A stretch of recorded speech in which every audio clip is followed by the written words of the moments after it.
Salut, bonjour à tous et merci de vous réveiller avec nous en direct sur Canal 3 Bénin. Bienvenue dans votre matinale Actu Matin. Dans les mémoires de l'histoire du Bénin, elle restera indéfiniment une icône de la musique, une ambassadrice de la paix.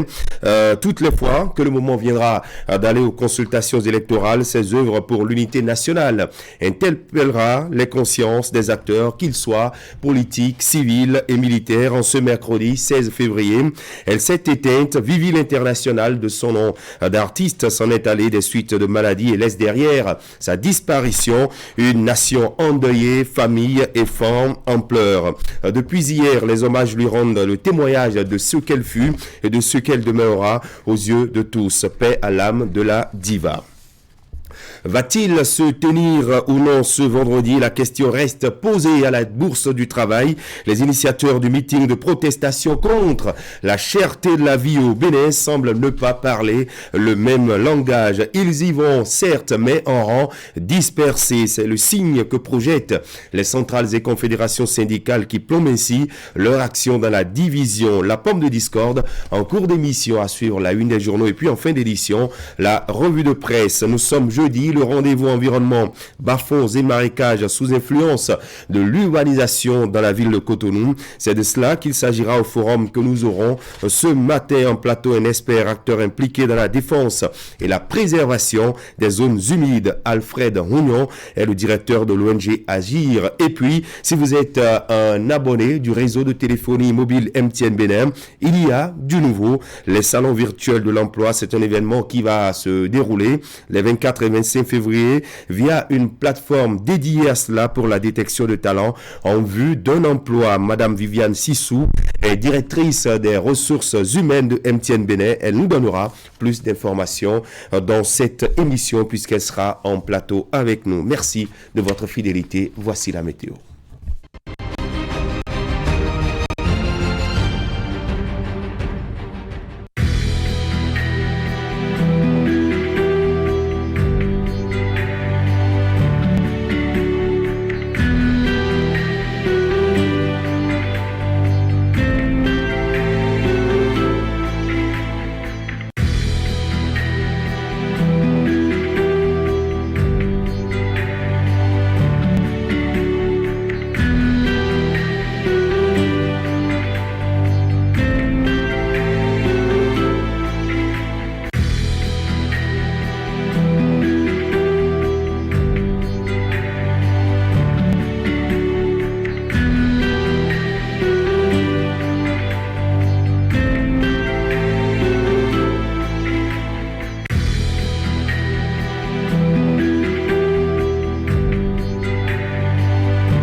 Votre chaîne Canal 3 Bénin à portée de main.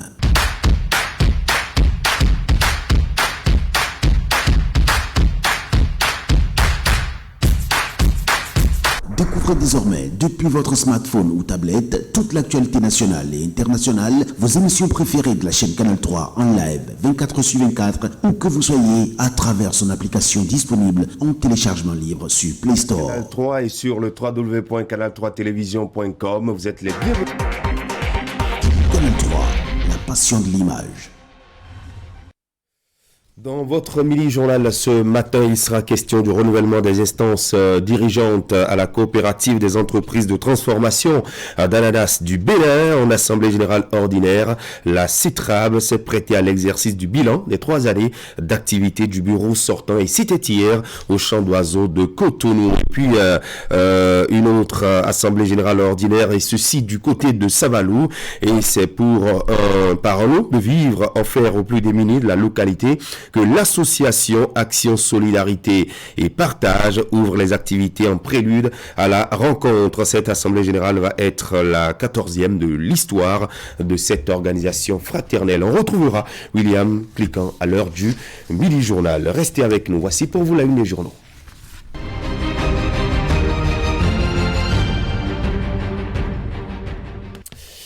Alors, qu'avons-nous dans la presse nationale ce matin? On se tourne vers Wakabali Para. Bonjour. Bonjour Christian et bonjour à tous. Il y a eu Conseil des ministres hier mercredi et certaines parutions déclinent les décisions prises entre les membres au niveau des membres du gouvernement. Certaines parutions donc commentent désormais les rapports qui existent entre les préfets de nos départements et les maires de nos communes. Certaines parutions estiment donc que les préfets perdent leurs privilèges. Il y a également dans la presse ce matin, Christian, dans des gens assez de polémiques, de commentaires autour de la cherté de la vie. Fraternité nous en parle. Et en ce qui concerne le sit-in de protestation contre la cherté de la vie au niveau du monde syndical. L'action syndicale donc plombée par la division CSTB, CSA, COSI, Bénin en rang dispersé pour le même combat.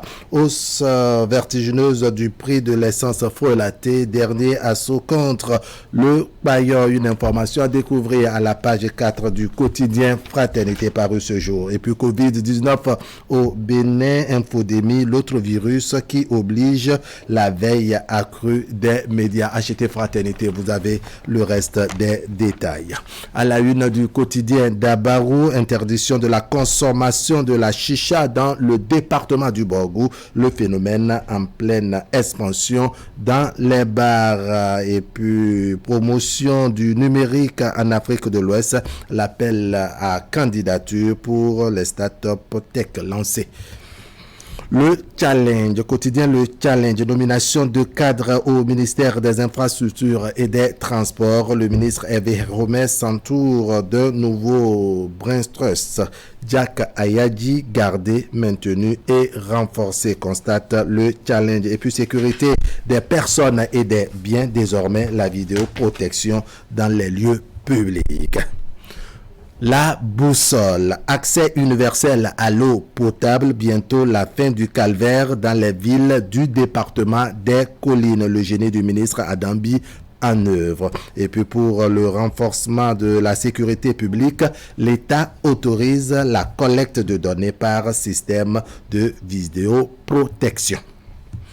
L'informateur, quotidien L'informateur, réforme dans la gouvernance territoriale, les préfets perdent des privilèges. Même si le préfet reste le dépositaire du pouvoir de l'État au niveau du département, il n'est plus dans une relation hiérarchique avec les responsables des structures déconcentrées. Et puis lutte contre le grand banditisme, le Bénin prend l'option de la vidéosurveillance. Et puis l'informateur qui nous apprend que l'artiste Vivi l'International est décédé hier. Le routier, adhésion au bloc républicain, Kofi Akwanka désormais sur le cheval cabré. Et puis pour avoir empoisonné des bœufs, la police interpelle le mis en cause. L'autre quotidien, question de paix, de sécurité et de défense au Bénin, deux grandes structures constitutionnelles non encore visibles. Et puis mise en œuvre de la réforme de la décentralisation vers la prise de 3 nouveaux décrets. Le matinal, panne d'électricité intervenue dans la zone administrative de Cotonou, les diligences du directeur général de la SBEE Santé, les certificats COVID-19 du Bénin adoptés par l'Union européenne. Le Télégramme, Assemblée générale de l'Association des importateurs, transporteurs et revendeurs des produits pétroliers du Bénin, de grandes décisions pour réglementer le secteur. Et puis, Conseil des ministres d'hier mercredi, le préfet n'est plus le chef hiérarchique des maires. L'enquêteur, quotidien enquêteur pour finir, baisse drastique du pouvoir d'achat des Béninois. Talon doit vite agir pour être porté en triomphe. Et puis suite au décès de l'artiste Vivi l'International, Charlemagne Nyankoti, maire de Porto-Novo, pleure une mère. Voilà, Christian, tout rapide, des parutions ce matin avec cette une du quotidien Fraternité. Sit-in de protestation contre la cherté de la vie. L'action syndicale plombée par la division CSTB, CSA, COSI Bénin en rang dispersé, mais toujours pour le même combat. Voilà, on rappelle donc qu'il y a donc cette action concertée qui a du mal dans sa mise en œuvre. Demain, vendredi 18, eh bien, les centrales et confédérations syndicales devraient en principe tenir un meeting de protestation. En tout cas, ça va se tenir, mais il faut noter qu'il y a un vent de division qui règne au niveau de la bourse du travail à Cotonou. Elles ont du mal à accorder leur violon autour de l'essentiel, écrit ce matin le quotidien Fraternité, qui nous précise dans ces lignes, notamment en page 3, qu'à quelques jours de cet événement, la centrale des syndicats des travailleurs du Bénin, la CSTB, est sortie de sa réserve pour initier une manifestation similaire, mais ceci à 8 jours d'intervalle, précisément le 25 février prochain. Si tant est que le but poursuivi est le même, pourquoi ne pas aller dans le même sens, dans la même direction? Question que se pose le journal Fraternité ce matin. À présent que le mouvement syndical est affaibli et que les travailleurs ne disposent pas à proprement parler de moyens de pression sur le gouvernement, eh bien, le moins qu'ils puissent faire est de parler d'une même voix. Conseil Moïse Dossoumo dans son article ce matin en fin d'édition. On va y revenir dans la revue de presse de Narcisse Alossé ce jeudi et on dira un mot là-dessus au forum de discussion avec les débatteurs. Restez avec nous. William Pliquant, bonjour. Bonjour Christian Adam Desjans et bonjour à tous. Bienvenue. Le mini-journal, ce sera avec vous et en ouverture, je suis là.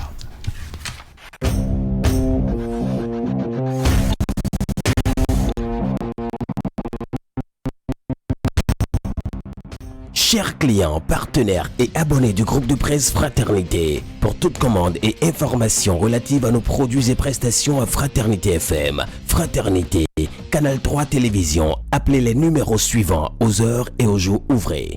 95 74 29 23, 95 74 29 25, 97 77 33 02, 96 61 13 30, 69 17 99 99, 69 23 55 55, 61 62 12 02, WhatsApp.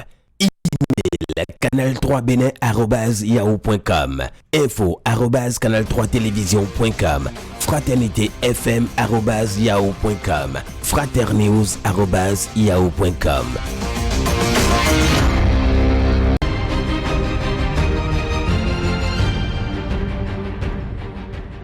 Allez, le journal matinal sur Actu Matin, on ouvre par cette assemblée générale ordinaire de la coopérative des entreprises de transformation d'ananas du Bénin. Et il a été question au cours des travaux de se focaliser sur le renouvellement des mandats des organes statutaires de cette organisation après 3 années d'exercice. L'assemblée générale ordinaire s'est tenue ici même à Cotonou. Les précisions. La coopérative des entreprises de transformation d'ananas du Bénin, CETRAB, en assemblée générale ordinaire. Après 3 années d'exercice, l'heure est au bilan et au renouvellement des mandats des organes statutaires. Nous avons essayé de présenter la CETRAB à son environnement institutionnel pour un bon positionnement. Nous avons travaillé à fédérer l'ensemble des véritables transformateurs d'ananas et sommes mis à côté de notre fêtière, l'AIAB, afin de mener des réflexions profondes pour des propositions concrètes dans l'intérêt du développement du maillon transformation. Avec l'appui de nos partenaires, nous avons participé à plusieurs foires et salons régionaux au Togo, au Sénégal, au Mali et au Burkina. Si les collègues transformateurs trouvent que le bureau sortant a bien fait, il y aura d'autres dont les mandats seront reconduits. Le nouveau bureau va sortir et va encore continuer les activités et achever ce que nous avons entamé au cours de la première mandature. La CETRAB a adhéré à la Fédération nationale des associations et groupements d'industriels du Bénin FENAGIB. Un acte rassembleur apprécié par les différents acteurs présents à cette Assemblée générale ordinaire. Ces derniers invitent également la nouvelle équipe qui sera élue à travailler davantage pour le développement de la CETRAB. Vous êtes en train de faire les choses aux normes. Cela veut dire qu'en janvier 2019, vous avez mis en place votre association. Et en février 2022, 3 ans après, vous avez décidé de renouveler les organes de l'association. Et ça, c'est une très, très belle démarche. Pour nous, FENAGIB, c'est très important que nous venions ce jour témoigner notre accompagnement à votre coopérative. Pour le gouvernement, les transformateurs d'ananas constituent un maillon important de l'industrie béninoise, puisque transformant un produit reconnu comme une valeur de l'agro-industrie. C'est pour cette raison qu'il salue l'initiative et invite les acteurs à aller plus loin. Le gouvernement compte beaucoup sur vous. Vous arrivez à vous respecter et vous êtes en règle. Il faut continuer comme ça et chercher aussi à impacter d'autres. Aller à plus de 40% d'entreprises existant au niveau du pays pour booster vraiment la filière. À la fin des travaux de l'Assemblée générale ordinaire de la CETRAB, le bureau exécutif est renouvelé. Cyril Adjawinu a été réélu à la présidence et Dieudonné Alla Djodjo également à la vice-présidence pour un nouveau mandat de 3 ans. Et voilà, merci à Ouliat Sanoussi et Moufid Sabouran pour ce compte rendu. On poursuit le mini-journal ICERT avec vous, William Cliquant. L'étude sur l'opérationnalisation du plan d'investissement extérieur du Bénin a été présentée aux différents acteurs. C'est bien cela, Christian. L'initiative relève du ministère en charge de l'économie et des finances et elle est soutenue par l'Union européenne dont l'objectif est de renforcer les instruments de mobilisation des ressources au profit du programme d'action du gouvernement 2. Les travaux ont été lancé à Cotonou pour permettre aux parties prenantes d'avoir une idée approfondie des résultats. Clément Achadé et Deronkwevi. C'est un atelier qui se penche sur comment mobiliser davantage les ressources et acteurs de développement au profit du financement du programme d'action du gouvernement deuxième génération. Et pour mieux s'y lancer avec efficacité, le ministère de l'économie et des finances et la délégation de l'Union européenne au Bénin se retrouvent ici à Cotonou pour s'imprégner du contenu de l'étude réalisée en amont sur l'opérationnalisation du plan d'investissement extérieur PIE qui se présente suivant 3 piliers. Le premier pilier, c'est un pilier d'investissement. Là, on va retrouver la plupart des fonds qui sont visés aux investissements de projets, avec la participation de banques de développement et d'autres capitaux aussi, des capitaux privés. Le pilier 2, c'est un pilier d'assistance technique qui permet à développer une pipeline de projets prioritaires. Et le pilier 3, c'est un pilier d'engagement de toutes les parties prenantes, les parties prenantes privées et publiques, pour établir un dialogue et pour un peu travailler sur le climat d'affaires de manière plus globale. C'est donc dans ce cadre que se tient le présent atelier, qui est consécutif à l'étude lancée par le comité. Il s'agit donc de nous informer davantage sur le plan d'investissement extérieur et de suivre les conclusions préliminaires de l'étude entamée en vue de son opérationnalisation. La coopération entre le Bénin et l'Union européenne ces dernières années a favorisé une bonne mobilisation des ressources de financement. Les deux parties veulent continuer dans la même lancée et surtout améliorer davantage les performances à travers l'opérationnalisation du plan d'investissement extérieur. Une stratégie pour accroître les projets et réformes visant le développement économique du pays. Ceci à travers le suivi du dialogue sur les politiques publiques. D'où ce nouvel instrument de mobilisation qu'est le PIE, réjouit le représentant du ministre d'État chargé de l'économie et des finances. Le plan d'investissement extérieur de l'Union européenne apparaît comme une importante piste, tant pour le financement des projets phares du gouvernement que pour l'amélioration du climat favorable aux partenariats publics-privés et aux affaires. Cet instrument mobilise également plusieurs acteurs, notamment les institutions de financement du développement du secteur privé et l'État. Afin donc de mieux anticiper sur les opportunités de cet instrument financier, le ministre d'État a mis en place, par arrêté ministériel, un comité technique paritaire qui a pour mission principale de mettre en œuvre toutes les actions pouvant concourir à l'opérationnalisation de cet instrument dans notre pays. C'est ainsi parti pour une intense journée de présentation du plan d'investissement extérieur et surtout de réflexion devant aboutir à son amélioration. Les experts commis à la tâche auront donc à échanger avec les différentes parties prenantes pour plus d'impact sur la mobilisation des ressources de financement de l'économie nationale. La sous-région et l'Afrique en général enregistrent de nouveaux spécialistes de sécurité, de politique de défense. La promotion du premier master conjoint en études stratégiques de cette discipline a reçu parchemin et attribué au Palais des Congrès de Cotonou.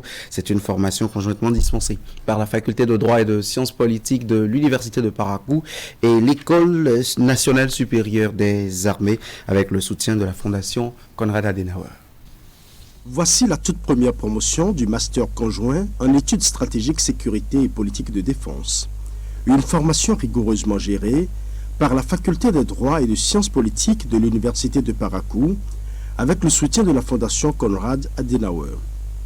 Après la sélection internationale du cadre de formation et le partenariat signé avec l'École nationale supérieure des armées à travers l'État-major général des forces armées béninoises, l'aventure a véritablement commencé pour cette première promotion le 15 novembre 2020.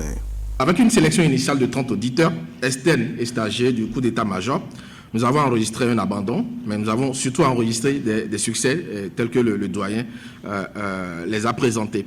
Alors donc sur les 25 ayant soutenu leur mémoire de formation, 14 sont des officiers généraux et supérieurs, mais également des cadres civils du ministère de la Défense, du ministère de l'Intérieur et du ministère de la décentralisation, et 11 sont des stagiaires du coup d'état-major ayant suivi un double cursus. Ils sont donc sénégalais, nigériens, congolais et bien entendu béninois.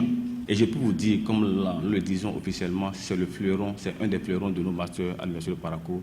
Nous avons eu pour les deux sessions 100% d'admis, 80% à la première session et les 20% à la seconde session.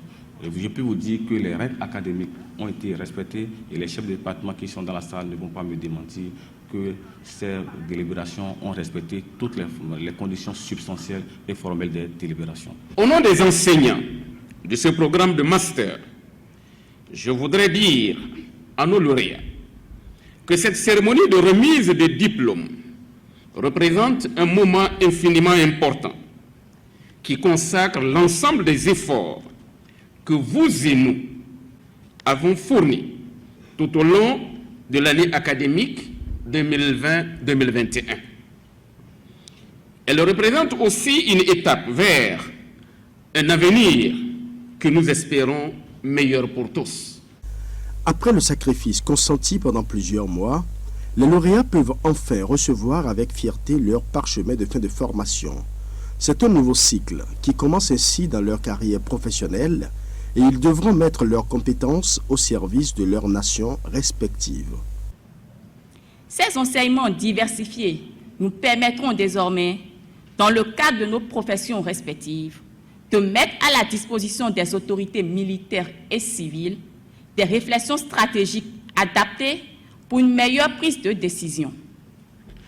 C'est le lieu de remercier la Fondation Konrad Adenauer pour avoir œuvré à la réalisation de cette initiative. À vous, chers lauréats, je voudrais, au nom de Monsieur le ministre d'État, vous dire toutes mes félicitations pour le parcours que vous aviez suivi, malgré vos hautes responsabilités. Vous méritez notre soutien et nos encouragements pour porter encore plus haut l'étendard de votre école et de cette formation, en restant des professionnels dévoués et très compétents. Le ministre d'État compte beaucoup sur vous. Le Bénin tout entier compte sur vous. Les récipiendaires ont également reçu des conseils du président de l'Assemblée nationale venu rehausser de par sa présence la qualité de l'événement. Autorités, lauréats et tous les autres invités présents à cette cérémonie de remise de parchemin sont fiers de cette première promotion qui cède déjà place à une nouvelle vague d'étudiants. Parlons politique dans la suite de ce mini-journal. Après l'étape de Boukoumbe, où le coordonnateur national de l'OJBR a rencontré la jeunesse des 9 communes de l'Altakora, il a poursuivi sa tournée nationale à Djougou, sous l'égide du secrétaire exécutif national du parti Bloc républicain, qui a effectué le déplacement à ses côtés. Noumbida a sensibilisé les jeunes sur le militantisme à l'ère de la réforme du système partisan. Alassane Harouna et Abdou Sahabi Idrissou. Face à ces militants sympathisants du bloc républicain de la Donga, mobilisés dans cette salle de la Maison des Jeunes de Djougou, l'honorable Nouhoum Bida, coordonnateur de l'organisation de la jeunesse du bloc républicain OJBR, entouré pour la circonstance du secrétaire exécutif national du parti du cheval gagnant et bien d'autres membres du bureau politique, le porte-flambeau de cette organisation de la jeunesse du bloc républicain va sensibiliser ces jeunes hommes et femmes sur les thèmes qui renforcent l'engagement militant. Sans l'information, sans la sensibilisation, sans la compréhension, on ne saurait rien réussir. C'est pour ça que les responsables au plus haut niveau, en prenant à cœur la question des jeunes, la question des femmes, ont voulu que nous jeunes, nous gardions ce parti. Et le thème, il est clair. Nous sommes là, militantisme, emploi, entrepreneuriat, et nous devrions être informés, être formés. Également, nous devrions savoir nos devoirs vis-à-vis du parti, également les devoirs du parti vis-à-vis de nous. C'est très important. Si nous n'assimilons pas ces différentes questions, nous ne pouvons pas réussir notre engagement militant. Les enjeux de ces assises ainsi définis, le secrétaire exécutif national du bloc républicain va saluer l'engagement citoyen de cette jeunesse dont la proactivité, selon lui, aura permis l'enracinement du bloc républicain au plan national. Occasion pour lui de féliciter le premier responsable de cette organisation des jeunes avant d'exhorter chaque jeune à saisir toute opportunité d'emploi qui s'offrira à lui au thème de ces assises. Au cours de cet après-midi, vous aurez à revisiter les textes fondamentaux du bloc républicain. Vous échangerez également autour des opportunités d'emploi relatives au programme d'action du gouvernement 2021-2026. Et je peux vous assurer d'ores et déjà que ces opportunités sont nombreuses. Je souhaite donc que le bloc républicain, la jeunesse du bloc républicain, soit davantage proactive. Vous captez très rapidement ces différentes opportunités. Le militantisme à l'aide des réformes du système partisan, état des lieux et perspectives, rôle, attribution et fonctionnement du BR à l'aide du nouveau code électoral au Bénin et les opportunités d'emploi sous la rupture, autant de communications qui ont meublé ces assises de Djougou. On descend à Savalou, où l'association Action, Solidarité et Partage a fait œuvre utile. Ses membres ont offert d'importants lots de vivres aux enfants orphelins et aux déshérités de la commune. En plus du don, diverses autres activités ont été menées en prélude à la 14e Assemblée Générale de l'association. Plus de détails avec Imet Hélène Amoussou et Georges Vaudounan. Du carrefour Sora, la procession les a conduits à l'église Notre-Dame de l'Assomption de Savalou. Ensemble, les centaines d'orphelins venus des divers arrondissements et les membres de l'association Action Solidarité Partage ASP ont invoqué le Seigneur. Cette messe a été l'occasion pour tous de remercier le Tout-Puissant pour ses bienfaits dans la vie de chacun d'eux. Vous avez quitté partout et vous êtes venus là, chez nous. Et nous, comme notre devoir, nous continuerons de prier pour vous, pour que nous soutenions ensemble les enfants qui ont besoin de nous. Qu'ils soient heureux, c'est notre joie aussi. Qu'ils soient épanouis, c'est notre joie aussi. De retour du culte, les 300 enfants sélectionnés avec l'aide du Centre de promotion sociale de la localité ont été témoins de la grandeur d'esprit des visiteurs. Une importante quantité de vivres et autres produits de première nécessité ont gracieusement été offerts à ces enfants orphelins et déshérités. Cet apport de l'organisation va dépanner les responsables du CPS dans la prise en charge de ces enfants. Le cadre de la remise est aussi celui choisi pour partager avec eux un moment de convivialité. Pour cet élan de générosité et d'humanisme, tête couronnée, cadres natifs, autorités et invités n'ont pas tari d'éloges et de remerciements à l'endroit des donateurs. Nous n'avons pas failli à nos objectifs. Prêter un visage et une main solidaire à tous ceux qui, frappés par un quelconque malheur, rencontrent nos chemins. En offrant divers dons aux orphelins, vous répondez avec humanisme aux besoins de se vertir, de se nourrir, de se distraire, qui font partie des droits essentiels de l'enfant. Aussi voudrais-je exprimer au nom de Madame le ministre sa profonde reconnaissance au président fondateur de l'association et ses membres pour avoir trouvé légitime de célébrer ces enfants qui ont soif de la joie. C'est un geste d'humanité. Si dans ce pays, nous arrivons à développer cet humanisme au niveau de tous les citoyens, je pense que la pauvreté, les souffrances liées à la pauvreté vont diminuer. Les enfants les plus déshérités de ce pays auront un peu plus d'espoir. Organisé en prélude à la tenue de la 14e Assemblée générale de l'ASP, les actions de solidarité et de partage des visiteurs ont débouché sur un concert. Plusieurs artistes locaux et nationaux ont fait danser hôtes et organisateurs sur des rythmes et sonorités multiples.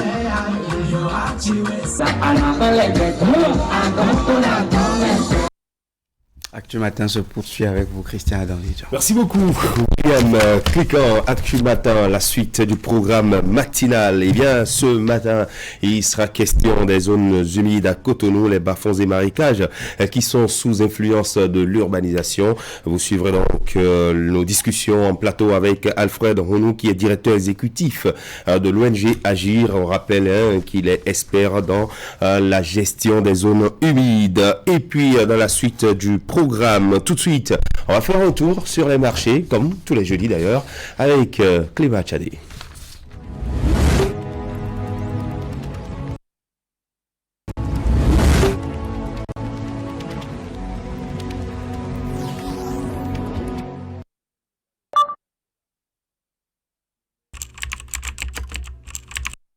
Votre chaîne Canal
Allez, jeudi, vendredi, samedi et dimanche, quels sont les marchés qui vont s'animer en République du Bénin? On va faire le tour du territoire national avec l'homme économie maison. Bonjour Clément. Bonjour Christian, bonjour à toutes et à tous. Oui Christian, voici les infos sur les marchés locaux. Oui. Et on démarre par ce jour donc jeudi, c'est le jour du marché de Matiri, le marché Bénin, c'est dans la commune de Waké, s'anime aussi. Le marché de Wessel, Covey, le marché de Comé, le marché de Doutou, le marché de Serroué, le marché d'Akasato, le marché préféré de Christian, votre marché, le marché de Dangbo, le marché de Wando à Porto Novo s'anime aussi aujourd'hui, jeudi. Demain vendredi, le marché de Lokossa s'anime, le marché de Akodera s'anime, le marché de Savalou dans les collines s'anime, le marché de Djougou, le grand marché de Djougou s'anime. Demain vendredi, le marché de Tofa aussi s'anime, le marché de Sekou, le marché de Malanvi, le marché de Kouekamen et le marché de Kové. Samedi, le marché de Kouandé s'anime, le marché de Kolokonde s'anime, le marché Gaonga aussi s'anime, le marché de Dassazoumé s'anime samedi, le marché de Wenhi s'anime, le marché de Toribosito s'anime, le marché de Zinvier aussi s'anime samedi prochain, le marché de Dogbo. Dimanche, journée dominicale, c'est le marché international d'Antokpa s'anime, le marché de Niki s'anime, le marché de Gouka dans la commune de Banté s'anime, le marché de Natitengu, le marché de Kérou aussi s'anime, le marché d'Avrankou s'anime aussi dimanche, le marché de Wegbo s'anime aussi toujours dimanche, le marché de Boycon et le marché de Dakon. Et puisque vous l'annonciez tout à l'heure, aussi bien Wahab aussi, à travers la une des journaux, la cherté de la vie, ça se constate à travers une petite comparaison des prix des produits de première nécessité, les produits de grande consommation. Et je vous le propose de regarder avec la complicité de Christelle, notre réalisatrice et de son équipe. Et regardez, oui, à Serroué, à Dangbo, un peu comme à Wando, les prix sont pratiquement similaires, les prix sont pratiquement identiques. Regardez, le soja est à 600 francs dans ces trois marchés. Oui, les pois d'Angola sont à 1500 francs les kilogrammes. Le maïs est monté légèrement à 375 francs le kilogramme, alors que le gombo est à 675 francs le kilogramme. À Djougou, un peu comme à Malanville, le maïs blanc est à 225 francs le kilogramme. L'huile végétale est à 800 francs les litres, alors que le gari est à 400 francs le kilogramme. Le sorgho, oui, est à 370 francs le kilogramme. À Dogbo, Tori et Toribosito, les coussettes d'iam sont à 400 francs le kilogramme. Le haricot le blanc est à 500 francs, alors que le rouge est à 600 francs le kilogramme. Le sorgho dans ces deux marchés coûte 425 francs le kilogramme. À Dantokpa, un peu comme avant que je vous le disais, les prix sont pratiquement identiques. Cassoulet est à 2500 francs le kilogramme, l'huile de palme 1200 francs les litres, alors que les tapioca sont à 550 francs le kilogramme, et l'igname jaune, l'igname appelé donc, est à 500 francs le kilogramme. Voilà, Christian, le tour rapide de nos marchés locaux au Bénin. Voilà, et les fêtes passées, on constate que le prix du cassoulet chute progressivement. Non, je ne crois pas. 5 000, 6 000, 3 000, 2 500 maintenant. Oui, une petite baisse, une légère baisse. Donc, comme je vous l'avais dit, il y a environ 4 ou 3 semaines, il n'y a pas un grand changement. Le prix est maintenu, bien au contraire. Ça varie. Il y a une qualité qui est à 2500, comme je vous l'ai dit.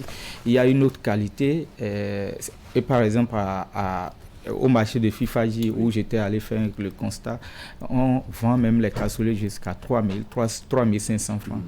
Donc il n'y a pas de baisse en réalité. Une baisse en tant que telle. Non, pas voilà. En tout cas, il n'y a que les travailleurs sous la bannière, la direction des centrales et confédérations syndicales vont investir demain la bourse du travail pour un géant meeting de protestation contre la cherté de la vie en République du Bénin, même si cette action de grande envergure, on note qu'il y a une certaine division entre les confédérations organisations syndicales, notamment la CSTB, qui se détache de ce mouvement pour lui organiser son mouvement le 25 février prochain. C'est dire que de part et d'autre, il y a une action concertée. Oui, mais je trouve ça un peu, excusez-moi, le thème un peu aléatoire, parce que on veut protester contre quoi ou qui? Est-ce qu'on veut protester contre les vendeurs qu'on a dénoncés ici à travers notre émission?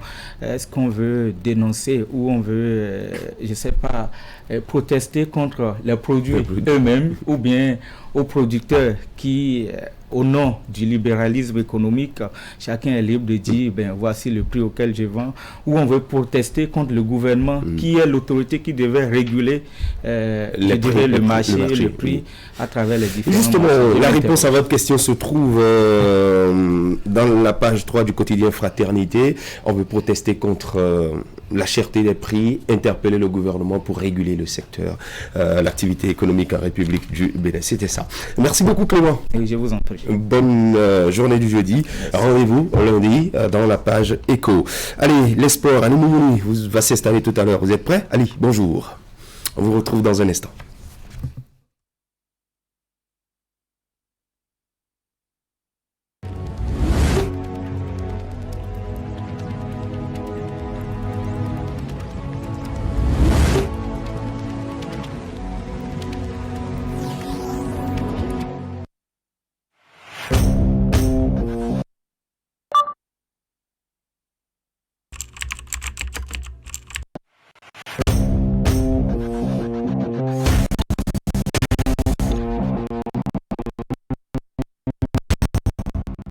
Chers clients, partenaires et abonnés du groupe de presse Fraternité, pour toute commande et information relative à nos produits et prestations à Fraternité FM, Fraternité, Canal 3 Télévision, appelez les numéros suivants aux heures et aux jours ouvrés.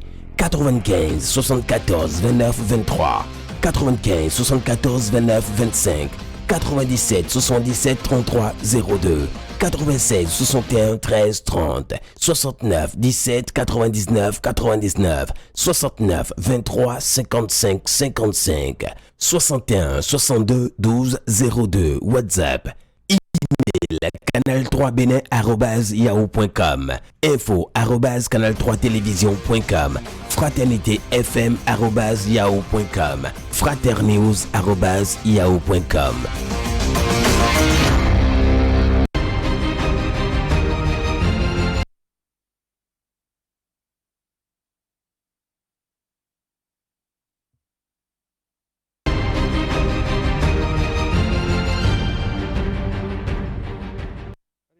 Ali s'est installé finalement. Ali, bonjour. Christian. Bienvenue. Merci. Allez, les sports, la Ligue des Champions, on commence par ça. Oui, justement, pour cette semaine, donc les 4 rencontres disputées pour le compte des 8e de finale de la Ligue des Champions, on connaît bien sûr les résultats, les différents résultats. Et donc, hier, au niveau de la Red Bull Arena, il y avait une grosse frayeur pour les Bavarois. Les Bavarois qui étaient face donc à cette équipe de Salzbourg et se sont vraiment, je dirais, mis en difficulté, performant au début de cette rencontre. Même si à l'arrivée c'était un score nul. Un score nul d'un but partout. C'était quand même difficile pour les Bavarois d'arriver à bout de cette jeune formation qui est composée, ma foi, de très jeunes joueurs. Environ, dans l'effectif, on avait environ 6 joueurs, Christian, de 20 ans dans cet effectif dans ce 11 de départ de l'équipe de Salzbourg. Salzbourg, donc, qui, je dirais, a tenu en échec, malgré même ce résultat d'un but partout, les Bavarois, puisqu'ils sont les favoris pour cette rencontre. L'autre résultat, sur le tableau des résultats de ces 8e de finale, c'était donc Liverpool qui était en déplacement sur San Siro. Liverpool qui a réussi à s'imposer à l'Inter, donc 0 contre 2 pour les Anglais. Les Anglais, donc ça fait la deuxième fois que Liverpool s'impose à cette équipe en Ligue des Champions, donc après 2008, voici encore une nouvelle fois, et ça fait donc 3e fois que Inter s'incline donc face à une équipe anglaise. Christian, voilà donc pour ce qui concerne les 8e de finale de la Ligue des Champions. On y reviendra certainement la semaine prochaine pour les autres affiches. Question, on continue avec le thème du jour, c'est bien sûr l'interview du jeudi. Oui. Et puis on parle depuis peu sur ce plateau de la promotion du football à la base. Et bien entendu, cela passe par la qualité des entraîneurs également. Le gouvernement et la fédération béninoise s'y mettent, en tout cas du mieux si on peut le dire ainsi, si on se refait bien sûr le constat fait sur le terrain. Mais à côté, il y a aussi des initiatives privées, des compatriotes, sinon des patriotes chrétiens qui s'investissent corps et âme avec les moyens de bord et la détermination qui va avec. Pour l'interview du jeudi de ce 17 février 2022, nous sommes entretenus avec un jeune béninois qui, après un long parcours à l'extérieur, précisément en France, a fait son retour au Bercail pour mettre sa connaissance au profit du football béninois. Christian, notre hôte du jour, Apono Raymond Tchaye, il est entraîneur de nouveau UFA et promoteur d'un centre de formation en France dénommé Homme de terrain, pour ne pas trop épauler sur sa personne. Il s'est lui-même présenté dans cet entretien d'environ 7 minutes. Suivez attentivement.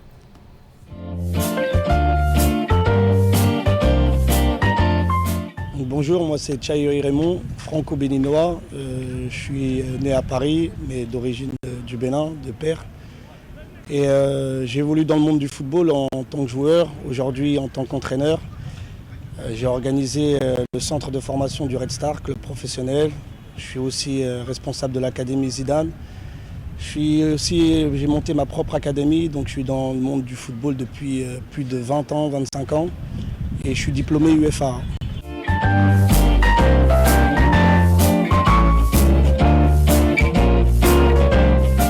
Là, l'objectif, il était quand même assez préparé. Je suis revenu aujourd'hui pour organiser un tournoi en direction de la jeunesse, pour savoir aussi comment se porte notre jeunesse béninoise au niveau du football. Donc on a convoqué 16 centres pour s'affronter autour d'un moment convivial, où il n'y a pas eu de gagnant, il n'y a pas eu de perdant, et tout le monde gagnait, tout le monde était là pour vraiment le plaisir du football. Et dans un second temps, je suis là aussi pour organiser la formation des éducateurs, qui va se faire dans le nord à Djougou. Ça sera la deuxième partie du projet, parce que j'ai déjà commencé sur Abomey Calavi, où j'ai fait une formation en direction d'une quarantaine de stagiaires.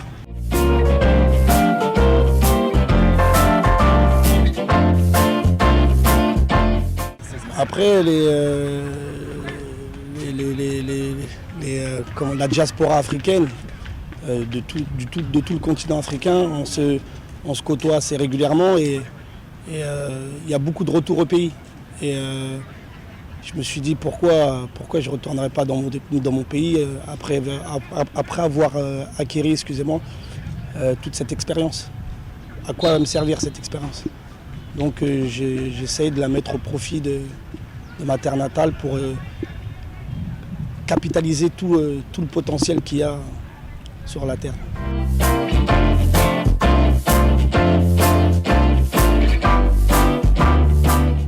Comme je vous l'ai dit, l'évolution du football béninois. Aujourd'hui, j'ai envie que le Bénin soit une nation respectée, en tout cas au niveau du football. J'aimerais qu'on s'inscrive plus souvent dans les hautes compétitions. J'aimerais que ça soit régulier et pas que ça soit une fois toutes les décennies. Ça serait bien qu'on soit régulier, répétitif, pour aussi faire comme le Sénégal, nos compatriotes, après dizaines d'années à s'inscrire dans une compétition phare, la remporter.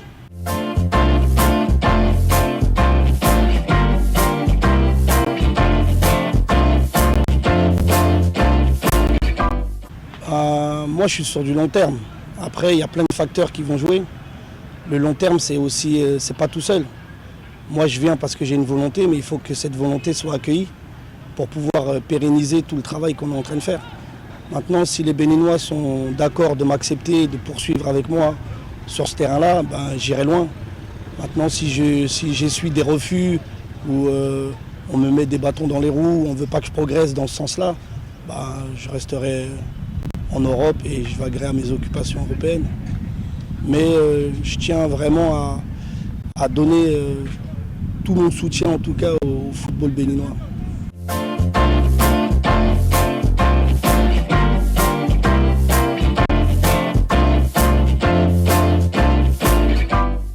On est toujours au début parce que le plus dur, c'est le changement. Changer les choses, c'est pas quelque chose de facile. Et on va avoir le résultat que dans quelques années, parce qu'en fait, tout de suite, on ne peut pas dire je suis arrivé à terme de mon projet. Pour l'instant, j'ai mis les pieds, je me fais connaître du mieux que possible, j'essaye de former les personnes que je côtoie du mieux que possible. Je verrai le résultat, je pense que ça mettra un peu de temps. Ça met toujours un peu de temps, il faut du temps. Il faut jamais, il faut pas brûler les étapes, il faut du temps.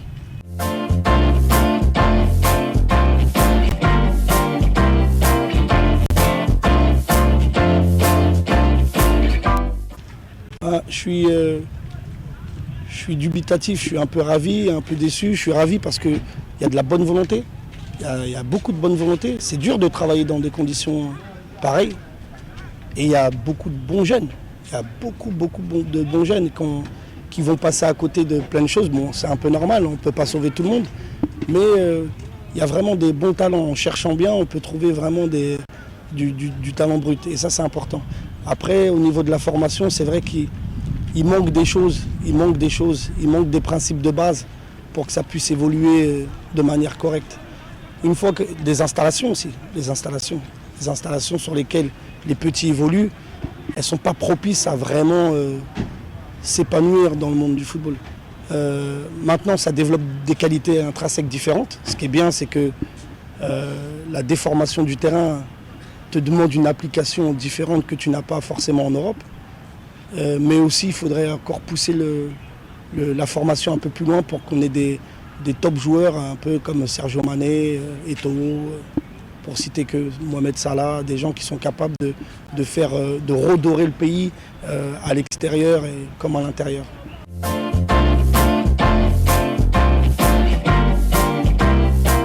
J'ai souvent l'habitude de dire fin, mais je dirais soutenez-nous, donnez-nous la force en tout cas aux Franco-Béninois, aux personnes de la diaspora à revenir sur terre, sur la terre natale et de donner toute la force qu'on peut donner. Entourez-vous des bonnes personnes pour faire en sorte que le pays avance, tout simplement. Et je vous remercie du temps que vous m'avez accordé pour m'exprimer devant la nation. Allez, voilà pour ce qui concerne le coach Raymond Tchaye, promoteur du centre de formation, bien sûr, homme de terrain H2T, également responsable du centre Zidane. Christian, voilà pour ce qui concerne ce jeune béninois qui est revenu au pays pour accompagner d'une manière ou d'une autre le football béninois, de par son expérience à l'extérieur, sa connaissance et puis voilà tout ce qu'il a pu engranger dans son parcours, lors de son parcours footballistique et puis l'entraîneur. On poursuit. C'est quand même magnifique, oui, quelque chose à dire autour de ça. Oui, il dit rapidement que dans l'interview qu'il a accordé, on constate qu'il note bien, il dit que c'est une bonne chose, que les stades soient construits, mais qu'il faut faire en sorte que les stades soient mis à disposition de ces jeunes-là qui travaillent. Là, ça leur permet de travailler dans de bonnes conditions et de savoir déjà avoir des automatismes. Je pense que c'est une excellente idée et qu'il faut travailler à peut-être porter à l'attention de qui de droit. C'est une bonne chose, oui. Merci beaucoup, Herman. Alors, on finit, Christian, par le basketball. Qui devient consultant sport. Oui, consultant sport. Parce que le football, oui, c'est ça. C'est intéressant. Et c'est d'ailleurs bien de savoir qu'il y a des jeunes. Il a dit franco-béninois. Bon, c'est vrai qu'on aurait pu dire bénino-français. Oui, bon, il a préféré dire franco-béninois. Il faut intégrer cette terminologie dans l'encyclopédie française avec Christian. On termine par le basketball. Donc, hier, on parlait de la 4e journée de la Ligue professionnelle de basketball. Et donc, au niveau de la conférence sud, il y a eu donc les résultats qui se présentent comme suit. Éternel Basketball Club s'est incliné face à Aspa 91-36. L'autre rencontre, c'est bien sûr entre Énergie Basketball Club qui s'est imposé à son adversaire de Renaissance 91-73. À l'arrivée, la rencontre entre Azomodel et AOL BBC est reportée. Au niveau de la conférence Nord, on a les rencontres Team BS Tigre soldé par la victoire de Team BS sur le score de 123 contre 43. Christian, on appelle un score sans appel bien sûr. Et puis du côté de Djougou, c'est les Panthers qui se sont inclinés face à Real Sport. Et puis pour finir avec ces différents résultats, Atasport qui s'est également imposé à son adversaire Flèche Noire sur le score de 103-60. L'équipe de Herman Agnamosu qui a perdu sa rencontre de temps pour la 4e journée. Flèche Noire. Oui, Flèche Noire. Herman, vous avez perdu. Allez Christian, c'était le sport. C'était le sport avec vous, Ali Moumouni. Merci beaucoup. Très bonne journée du jeudi. Demain vendredi, on vous retrouvera et là vous reviendrez en plateau, voilà, avec les affiches du week-end. Voilà, rendez-vous pris. Allez, restez avec nous, mesdames et messieurs, la suite de ce programme matinal. Ce matin, si vous êtes un abonné du réseau de téléphonie mobile MTN, il y a donc du nouveau et on va en parler dans un instant avec notre invité. Career Fair, les salons virtuels de l'emploi. C'est un événement qui va se dérouler les 24 et 25 février de cette année 2022 via une plateforme dédiée à cela pour la détection des talents en vue d'un emploi. Et nous recevons en plateau dans quelques petites secondes Viviane Sissou. Elle est la directrice des ressources humaines de MTN Bénin.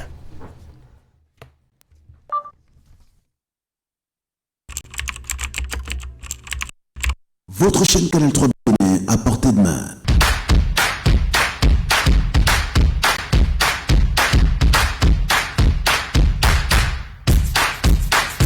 Découvrez désormais depuis votre smartphone ou tablette toute l'actualité nationale et internationale, vos émissions préférées de la chaîne Canal 3 en live 24/24, où que vous soyez à travers son application disponible en téléchargement libre sur Play Store. Canal 3 et sur le www.canal3television.com. Vous êtes les bienvenus. Canal 3, la passion de l'image.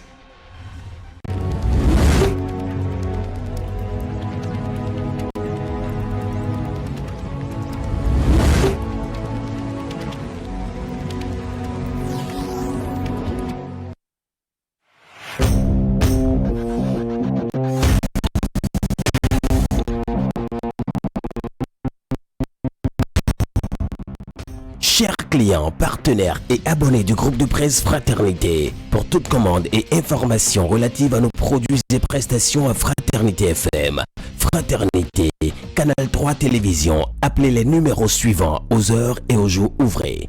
95 74 29 23, 95 74 29 25, 97 77 33 02, 96 61 13 30, 69 17 99 99, 69 23 55 55, 61 62 12 02, WhatsApp, email canal3bénin@yahoo.com, info@canal3télévision.com, fraternité_fm@yahoo.com, fraternews@yahoo.com.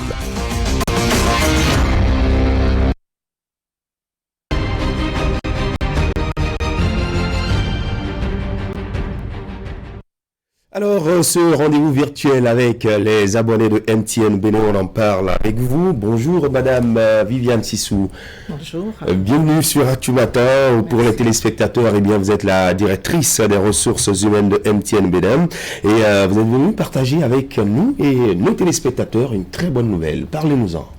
Merci. Effectivement, je suis venue ce matin pour révéler aux abonnés que nous organisons à l'endroit des jeunes, de la population jeune, des professionnels, un événement majeur, le Yellow Career Fair, le premier salon de l'emploi virtuel du Bénin. Voilà. Alors, premier salon de l'emploi virtuel du Bénin. Dites-nous, comment ça va se passer? Il s'agit de quoi concrètement? Alors, il s'agit d'un salon, un salon de l'emploi. Mais c'est virtuel. Exactement, mais virtuel. Les contraintes Covid, malheureusement, nous empêchent d'avoir ce salon en présentiel.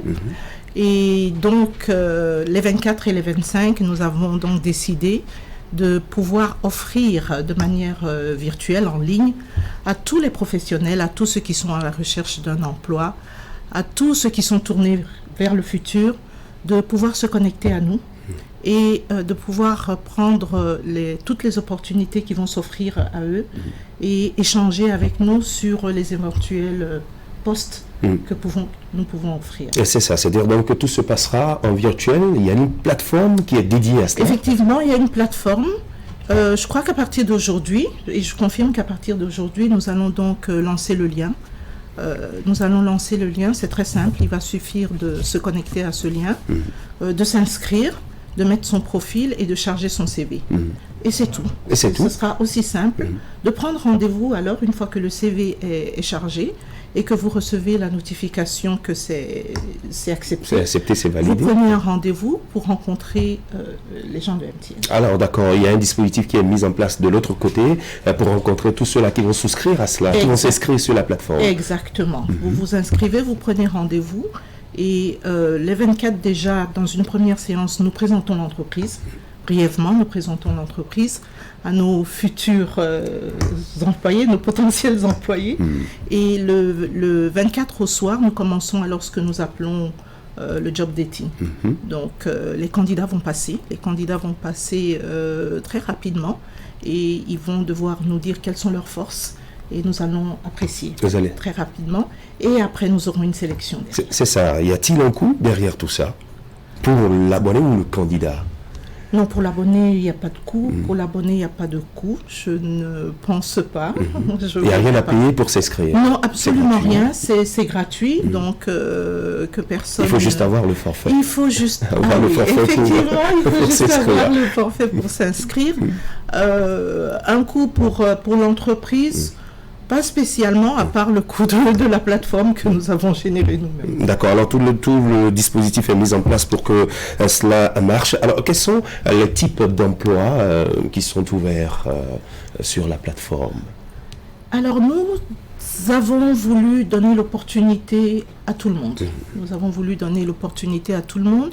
Donc, il n'y a pas une présélection préalable.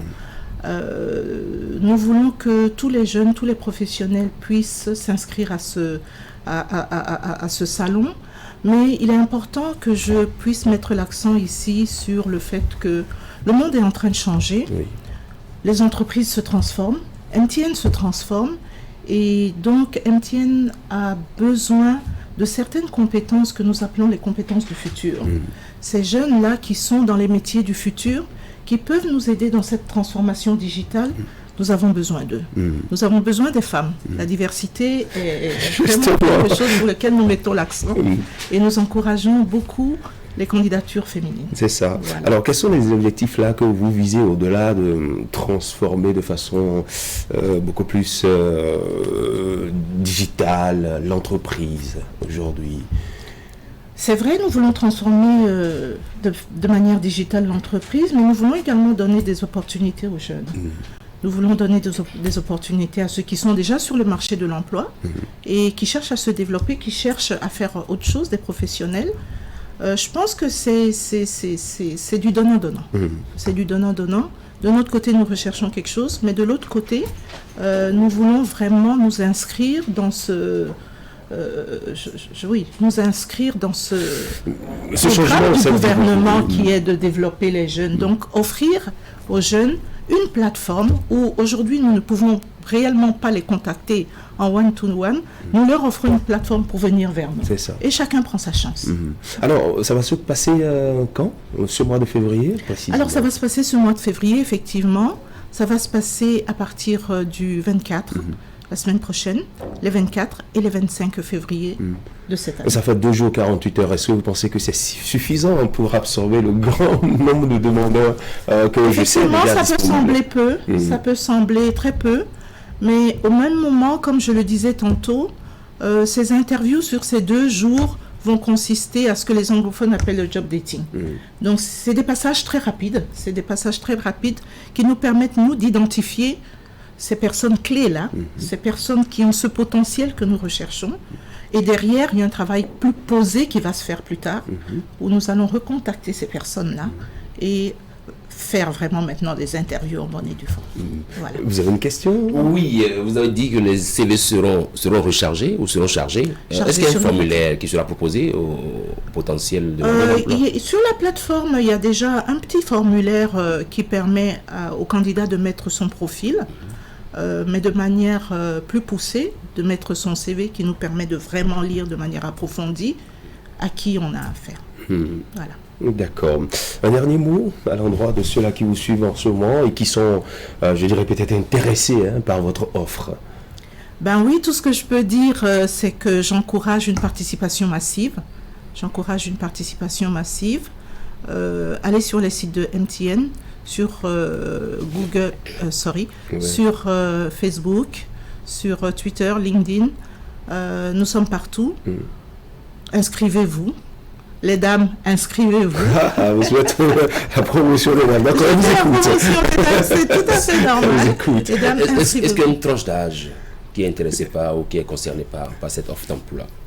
C'est vrai que nous parlons beaucoup des jeunes, mais les moins jeunes aussi peuvent s'inscrire. Tout le monde a du potentiel. Tout le monde a du potentiel et tout le monde peut vendre quelque chose.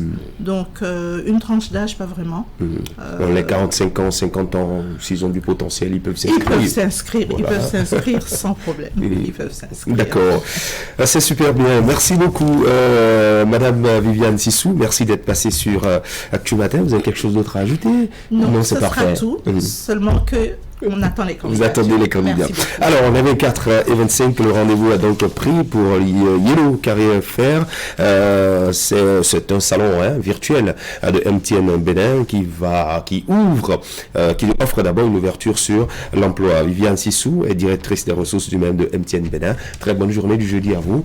Et plein succès à cette entreprise que vous lancez au profit des chercheurs d'emploi en République du Bénin. Restez avec nous. On va parler environnement, les zones humides à Cotonou, avec ces marécages qui sont sous influence de l'urbanisation. Et nous aurons notre forum de discussion. En plateau, il y aura Alfred Renaud, il est directeur exécutif de l'ONG Agir.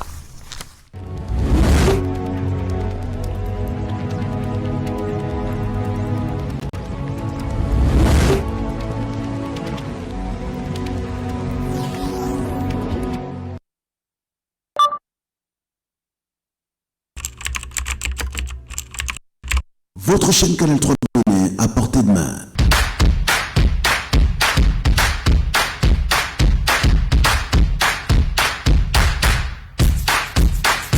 Découvrez désormais, depuis votre smartphone ou tablette, toute l'actualité nationale et internationale, vos émissions préférées de la chaîne Canal 3 en live, 24/24, où que vous soyez, à travers son application disponible en téléchargement libre sur Play Store. Canal 3 est sur le www.canal3television.com. Vous êtes les bienvenus. Canal 3, la passion de l'image.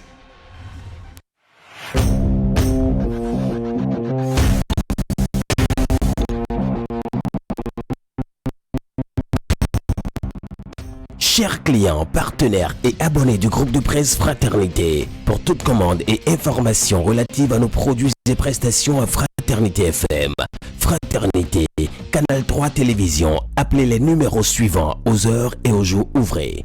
95 74 29 23, 95 74 29 25, 97 77 33 02, 96 61 13 30, 69 17 99 99, 69 23 55 55, 61 62 12 02, WhatsApp, canal3bénin@yahoo.com, info@canal3télévision.com, fraternitéfm@yahoo.com, fraternews@yahoo.com.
Avec l'association de gestion intégrée des ressources ce matin, nous allons parcourir les bas-fonds et marécages de Cotonou qui sont sous influence de l'urbanisation avec des constructions, des déchets qui sont déversés dans ces bas-fonds et bien d'autres. Ce sont des problèmes qu'ils essaient de régler à travers leurs actions. Et en plateau, nous avons le directeur exécutif de cette ONG Agir, Alfred Rounou. Bonjour. Bonjour, merci d'être là. Assimo Kanya, bonjour. Bonjour Christian. Bienvenue. Vous avez réalisé un document sur le constat de terrain. On va rapidement suivre cela et revenir en plateau pour nos échanges. Les marécages à Cotonou sont de jour en jour menacés.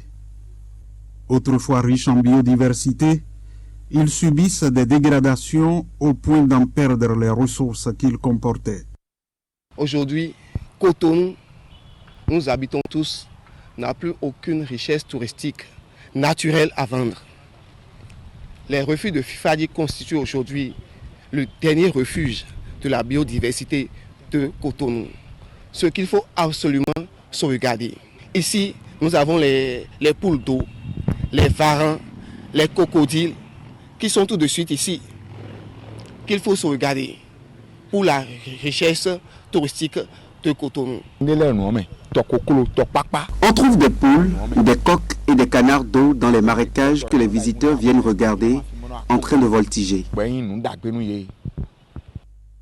Ils ne servent plus à leur fonction première, celle d'évacuation des eaux vers le lac Nokoué.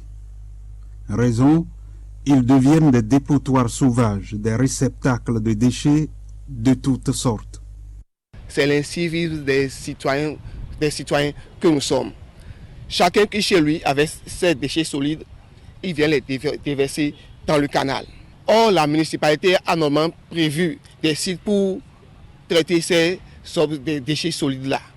Donc, normalement, il devait y avoir une sensibilisation à l'endroit de la population, à l'endroit des riverains, leur expliquant en réalité, ces marécages ne sont pas des réceptacles d'ordures, ce qui ne se fait pas comme il se devait.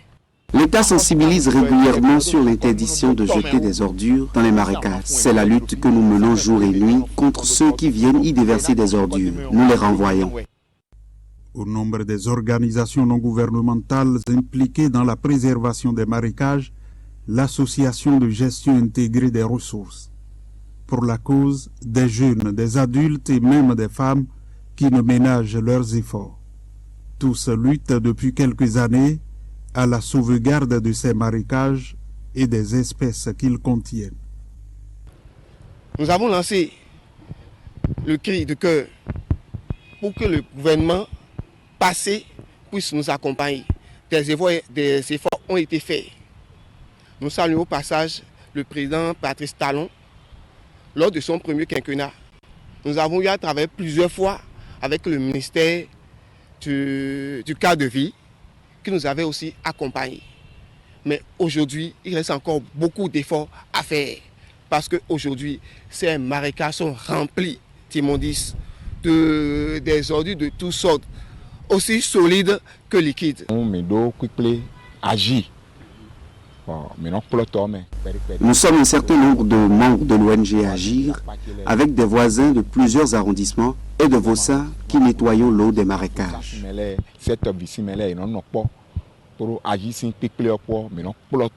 Je pense que nous sommes ici en train de porter notre voix à qui peut l'entendre.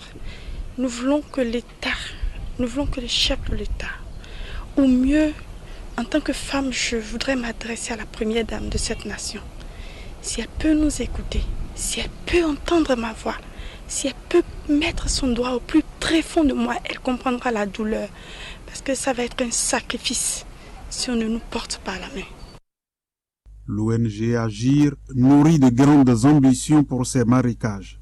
Elle a même proposé des plans d'aménagement par endroits pour rendre viables ces marécages qui constituent des couloirs de traversée. Les marécages que voici traversent plusieurs arrondissements, que ce soit le 7e, le 8e, et tombent sur le chenal que les colons avaient creusé à l'époque, qui relie Fifadi et Setovi, Fossa, jusqu'à Dantokpa. Alors, si vous prenez une pirogue aujourd'hui, vous pouvez quitter Fifadi ici, aller jusqu'à Dantokpa. Le même chenal passe par Godomé, Calavi et rejoint Zivier. Si ce projet pouvait venir à réalisation, ce serait vraiment un soulagement pour chacun de nous. Ce marécage que vous avez autour de vous traverse une partie de la ville de Cotonou. Donc notre rêve est demain, dans quelques mois, que cet endroit soit un endroit de repos et de sortie pour les Béninois qui viendront vraiment se divertir ici, comme ça se fait un peu partout à l'extérieur. Une belle initiative qui permettra à Cotonou d'avoir des voies fluviales intérieures qui desservent des quartiers. Des voies qui drainent non seulement du monde, mais aussi des touristes.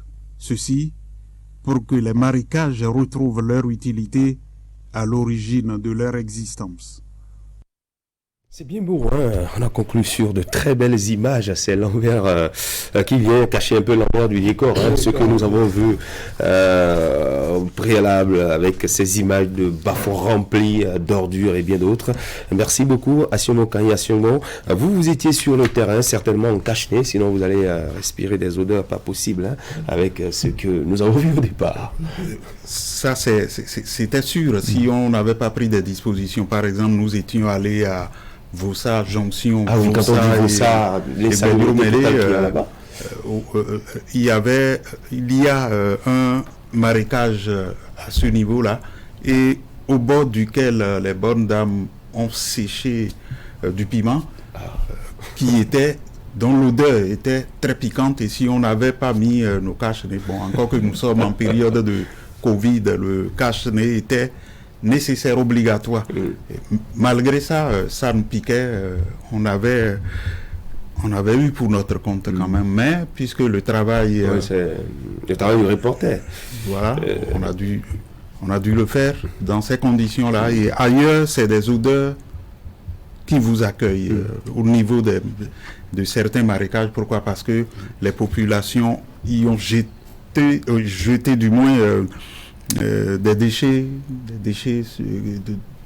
qui ne se dégradent pas, mais qui sont dans l'eau et qui apportent de la fermentation à cette eau-là. Oui. Qui détruisent un petit coup l'écosystème, la biodiversité. Oui.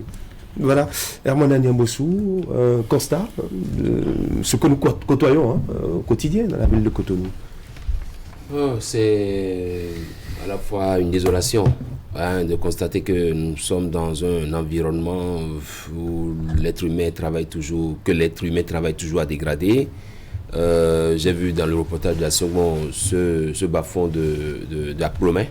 Ce bas-fond d'Aplomé, à Glac-Plomin. Est-ce que vous savez que dans ce bas-fond, il y a des plaques qui indiquent des propriétés privées?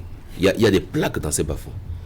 Je me rappelle encore cette descente il y a plusieurs années de l'ancien président maire de Cotonou, Nicéphore de Donné-Soglo, sur cette route-là, n'étant pas encore dans cet état, où il s'indignait du fait qu'effectivement des bas-fonds, des zones comme ça qui constituent des traversées d'eau puissent appartenir à des privés. Ça veut dire que, attendez-vous, des parcelles, on peut s'attendre d'ici quelques années à ce qu'un individu se lève, qu'il vienne ériger une clôture là et qu'il empêche l'eau de continuer parce que lui il a acheté. Et si vous allez bien fouiller, c'est des gens qui ont tous les documents qu'il faut pour justifier qu'ils ont acheté des terres. On se demande bien dans quel état cela peut se passer. C'est vrai que des efforts ont été faits. C'est d'ailleurs à raison que quand on nous a parlé du ministère du cadre de vie, on a compris qu'il y a une autre idée. L'idée, c'est l'idée de nous dire que nous sommes dans le cadre de vie. Avant, on parlait du ministère de l'Environnement, tout court, et puis bon, ça passait. Et on a vu les images 3D également proposées par l'ONG Agir, l'association de gestion intégrée des ressources. Je veux croire que le cri de cœur de cette dame-là est entendu parce qu'elle parle de sacrifice si rien n'est fait. Si rien n'est fait, nous allons assister un jour à ce que tout Cotonou est déjà désormais urbanisé. Des zones de Vossa qui étaient difficiles à arpenter sont aujourd'hui habitées totalement. De sorte que bientôt vous allez voir même pratiquement le lac Nokwe sera occupé en partie c'est déjà occupé en partie. Ça se poursuit si rien n'est fait.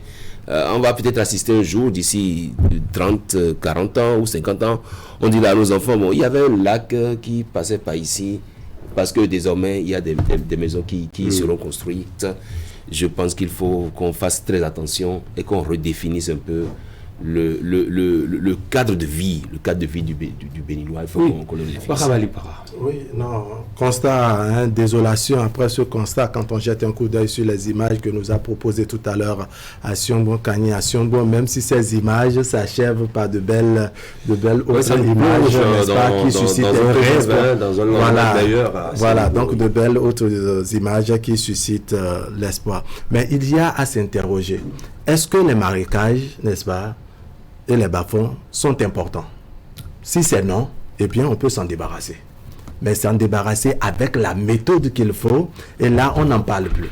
Maintenant, si ces marécages sont importants aux yeux des spécialistes en la matière, il va falloir, bien entendu, que l'État central, qui est garant de tout, n'est-ce pas, puisse vraiment prendre le bâton de pèlerin, recentrer le débat sur la question, prendre ses responsabilités et agir un peu comme la dénomination, le sigle formé par cette association de gestion des ressources, de gestion intégrée des ressources. Il y a une action à poser. Il y a, quand on a jeté un coup d'œil sur les images, toujours à Gla, à Clomé, comme l'a rappelé Herman Anyambossou, il y a que l'ancien maire de Cotonou, l'ancien président maire de Cotonou, Nicéphore Dieudonné Soglo, était descendu sur le terrain et a fait montre de sa désolation. Moi, je me souviens d'une portion de ses propos où il rappelait que pour les 5 ans où il avait géré le pouvoir d'État, il avait pris un décret présidentiel qui déclarait une bonne partie de la zone d'Agla, n'est-ce pas,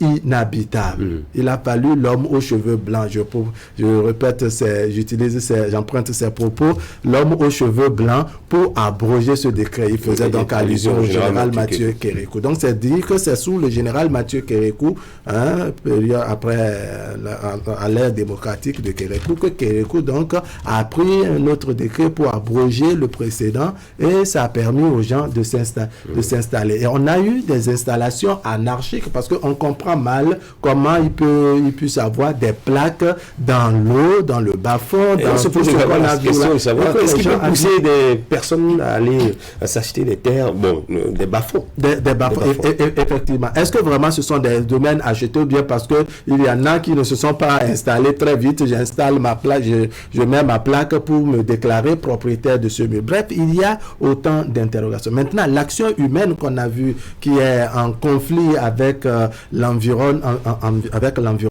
il y a lieu de s'interroger, parce que les zones que Siongbon a montrées non loin de l'échangeur de Godomé à Vossa, à Agla, à Clomé, on a vu des sachets plastiques qui ont une longue durée de vie, même quand c'est enfoui dans le sol. Encore que quand ça reste sur l'eau, ça pose un problème. Donc toute cette combinaison qui donne une certaine fermentation, qui pose un véritable problème d'environnement, d'assainissement, je pense qu'il y a lieu vraiment d'agir pour notre propre santé. Parce que ce sont des milieux côtoyés par des humains. Quand vous allez en tant que reporter comme à Siongbon et vous avez de mal à respirer pour ce simple passage, imaginez ceux qui habitent quotidiennement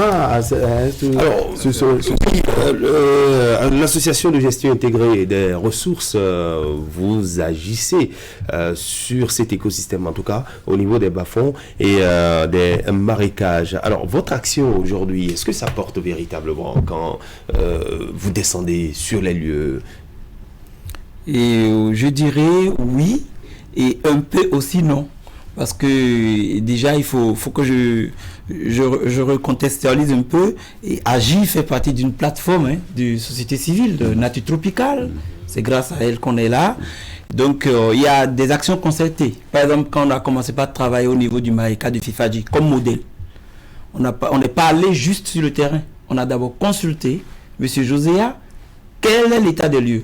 Qu'avez-vous fait depuis votre présence? Qu'est-ce qu'on peut continuer à faire? Donc, c'est sur cette base qu'on s'est lancé à l'eau en 2008 déjà. On a commencé par faire le travail. Donc, si vous imaginez que c'est depuis 2008 qu'on a commencé par collecter les données, il y avait déjà des enseignants qui ont collecté les données par le passé. qui n'ont pas été utilisés. Donc on a restitué tout ça, on a commencé ce travail, on a vu le président Soglo, on a créé des courriers qui existent, les archives sont là, le président Yahibouni, on s'est battu, quelqu'un nous a aidé à le voir, on n'a pas pu avancer, et avec ce régime, il y a un nouvel élan. Donc dans cet élan, on est allé plus vite. On a dit, bon, les données qu'on a, il faut qu'on les restitue aux communautés, parce qu'elles vivent autour des marécages. La première problématique, c'est comment arriver à intégrer les communautés dans le dispositif d'aménagement. Parce que même si l'État aménage tout, l'État ne vit pas là. Le gouvernement est là, bon, le gouvernement ne vit pas là, j'allais dire. Les experts ne vivent pas autour des marécages, forcément. C'est les communautés locales. Donc, notre idée, c'était comment arriver à soulever un désir d'aménagement auprès des communautés, leur voir ce qu'elles ont en image par rapport aux marécages, quel regard elles portent sur les marécages, qu'est-ce que nous on peut vous apporter en tant que chercheurs, des gens qui ont eu à faire de l'expertise. Et ensemble, on a construit ce que vous avez vu. Ça, c'est pas vraiment notre boulot. C'est le boulot de tout le monde. Les communautés étaient là, donnaient des indices, tout ça. Ceci. Donc, en ce moment, on était dans une approche de mobilisation citoyenne pour accompagner le PAG 1. Donc, après, les gens nous ont dit, non, le PAG a beaucoup d'argent, et il y a pas ne vous démerdez pas trop, c'est une bonne action, mais le gouvernement du président Talon pense complètement à ces genres d'activités. Donc, nous allons vous financer. Bon, c'est tombé dans les petites oreilles. Les citoyens aussi, c'est des gens qui sont quand même un peu proches du pouvoir. À partir de ce moment, elles ont fait quoi? Elles ont dit, monsieur, si le gouvernement va nous financer, pourquoi tu nous manœuvres tout le temps pour nettoyer les marécages? Mais depuis que ça a été dit, on n'a vraiment pas eu de soutien formel, ni d'intégration. On n'a pas été intégré à des programmes du gouvernement directement. Ouais. C'est vrai que moi on m'a beaucoup fait appel dans beaucoup d'études. Bon, j'ai contribué comme patriote. Disons même en quelque sorte presque du bénévolat. Donc, je peux dire qu'à partir de ce moment, et oui, parce que au début, ça a marché. Toutes les communautés venaient systématiquement à Cotonou. Même les gens qui étaient cadres descendaient sur le terrain, rentraient dans les marécages, enlevaient les ordures. On a fait beaucoup de choses. Et la construction, maintenant on a dit on va aménager le marécage de Fifadji, mais le problème en réalité central des marécages, c'est quoi? C'est l'absence d'aménagement. Sinon il n'y a pas d'incivisme en réalité. C'est l'absence d'aménagement qui crée la pollution. Lorsqu'on n'a pas trouvé un bon modèle qui intègre les besoins humains, la vie, le tourisme, l'emploi, les gens ne voient pas la ressource comme un centre d'intérêt. Donc ils voient ça comme des zones d'agression naturelle, on peut aller jeter tout ce qu'on veut. Mais lorsque le citoyen voit que c'est à Fifadji et autour des marécages que j'irai faire et ma promenade, que j'irai me reposer, que j'irai manger, vous voyez que ça devient un centre d'attraction et on ne peut plus en faire ce qu'on veut. Donc c'est pour ça que nous on a dit, allons vers l'aménagement, un aménagement intégré qui prend en compte les desiderata des communautés et qui prend aussi en compte l'évolution et les problèmes des défis d'emploi, l'emploi vert. Nous, par exemple, moi je suis sorti en 2008, c'était systématiquement pour le chômage, parce que très peu sont recrutés. Donc on s'est dit, avec ça, on peut avoir notre emploi et employer aussi d'autres. Donc pour le moment, on dira oui, c'est vrai, on a avancé un peu parce qu'il y a des modèles d'aménagement qui existent, mais non parce qu'on n'est plus trop sur le terrain, parce qu'on n'a pas l'assistance financière qu'il faut pour mobiliser encore les citoyens et continuer le travail. Alors Christian, si vous permettez, je voudrais savoir à travers notre invité, n'est-ce pas, l'importance des marécages concrètement. Très bien. Il faut dire que les marécages, c'est un ensemble d'écosystèmes qui évolue. On est venu voir les marécages à Cotonou. À l'origine, au fait, il faut que je parle de l'origine pour vous expliquer leur importance. Il faut dire que tous les marécages que vous voyez à Cotonou, c'est des fonds de mer. C'est le retrait de la mer qui a créé cette sécheresse, qui a mis à nu les 10 km de large de cordon littoral. Et les ravins, les creux de la mer sont restés là, ont commencé à être recolonisés. C'est devenu des marais, parce que quand le globe a basculé, il y a eu le retrait de la mer. Il y a des millions d'années. Et quand ça a eu de recolonisation, il y a une végétation qui s'est installée. Ça, c'est le jeu de la nature qui a besoin du verre pour continuer le cycle. Nous, on est venu s'installer grâce à l'arrivée des Français. C'est surtout les Français. C'est vrai qu'il y avait les premières communautés des années 1600 qui ont fui Yadiatado pour les problèmes internes, qui sont venus s'installer sur l'eau parce que le royaume d'Yadiatado était beaucoup plus un royaume qui fuyait l'eau. Donc, pour fuir les représailles, ils sont venus s'installer. Ça, c'est les premières communautés. Après, il y a les pêcheurs venus du Ghana, les rois, et ainsi de suite. Donc, quand les Français sont arrivés maintenant comme développeurs, des gens qui vont s'installer, ils ont vu qu'il y avait un gros problème, c'est-à-dire il y a un lac Nokwe, qui est un réservoir, qui était un fond de mer, qui est devenu le point le plus bas parce que le globe a basculé. Vous voyez, la mer est même plus haute que le lac Nokwe. Ça a fait que, en voulant s'installer, ils ont dit tout de suite, nous allons d'abord percer le lac Nokwe pour aller à la mer. Ils ont fait une philosophie d'affinité de l'eau. Parce que le lac Nokwe est alimenté par le fleuve Wemi. Pour que ça ne dégage pas le continent, le cordon littoral sur lequel eux veulent s'installer. Donc, quand ils ont fait ça, ils ont constaté que, bon, ça s'est stabilisé, quoi. Il n'y a plus d'inondations, et le cordon littoral s'est stabilisé. Et ils n'ont pas fait tout le travail. Il y a beaucoup de marécages qui sont nés après, comme je vous l'expliquais tantôt. Ces marécages constituent en réalité, pour nous qui sommes venus après, grâce à l'action des colons, constituent en réalité le poumon vert de la ville. Parce qu'on n'a plus de forêt. On n'a plus de trucs pour régler le cycle de l'oxygène et tout ça. C'est grâce aux marécages qui ont hébergé d'abord le vivant et qui ont hébergé également et qui constituent également des zones qui permettent, qui constituent des exutoires naturels qui permettent d'évacuer toutes les eaux pluviales de la ville. Toutes ces fonctions réunies, fonctions biologiques, fonctions de régulation des eaux, et fonction aussi biologique, je l'ai déjà dit, mais il faut que je reprécise que l'oxygène, la majeure partie de notre oxygène provient de là.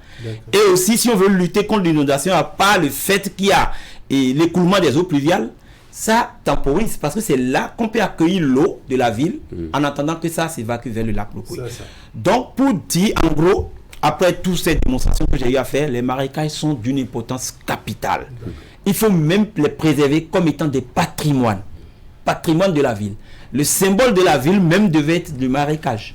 Alors qu'est-ce qu'on encourt lorsqu'on constate à travers ces images rapportées par Action Kanyation que dans ces eaux de marécage séjournent des sachets plastiques, des ordures indescriptibles et autres. Qu'est-ce que cela peut avoir comme conséquence sur les humains, sur l'environnement et autres? D'énormes conséquences, parce que déjà il faut dire que la majeure partie de nos poissons, il y a beaucoup de poissons dans ces marais, c'est des réserves de poissons, puisque c'est lié au lac Nokwe, c'est lié à la mer. Donc, si on prend les poissons déjà, même les crevettes, les crabes, comme des concentrateurs biologiques, vous voyez un peu la vie, c'est-à-dire eux, il y a les fragments de plastique qui vont s'échapper, ils vont manger, ils vont concentrer, les poissons se retrouvent au lac Nokwe. Nous consommons quoi? Nous consommons du plastique, sans nous rendre compte. De la même manière, ces plastiques ne sont pas garants de la vie, parce que tous ces éléments de l'écosystème que j'ai cités, les poules d'eau sont dedans, vous voyez, c'est les poules de chez nous, les races locales, qui sont des poules adaptées à l'eau. La biodiversité végétale qui constitue même la base écosystémique qui nous fait vivre, nous les humains, c'est là.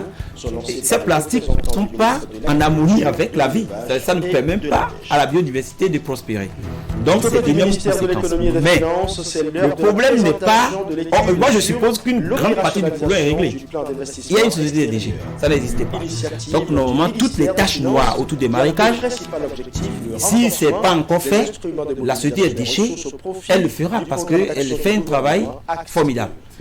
Maintenant, si les communautés continuent de jeter là, ça veut dire qu'il faut arriver peut-être à la sensibilisation pour les amener à déposer leurs ordures quelque part. Il faut identifier vraiment les points de taches noires que la société des déchets peut utiliser comme étant point d'ancrage pour venir déposer les déchets. Là, ça ne se retrouve plus dans les marais.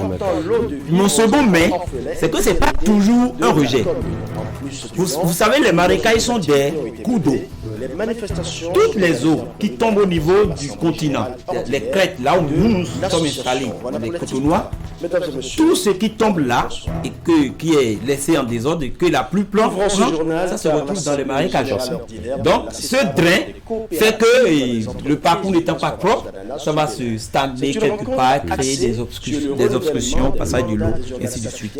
Donc pour nous, c'est d'abord l'aménagement, et quand l'aménagement est fait, on peut maintenant voir comment, et avec les communautés, comment revaloriser ces marécages pour que ça joue d'autres fonctions essentielles dans notre vie qui évolue.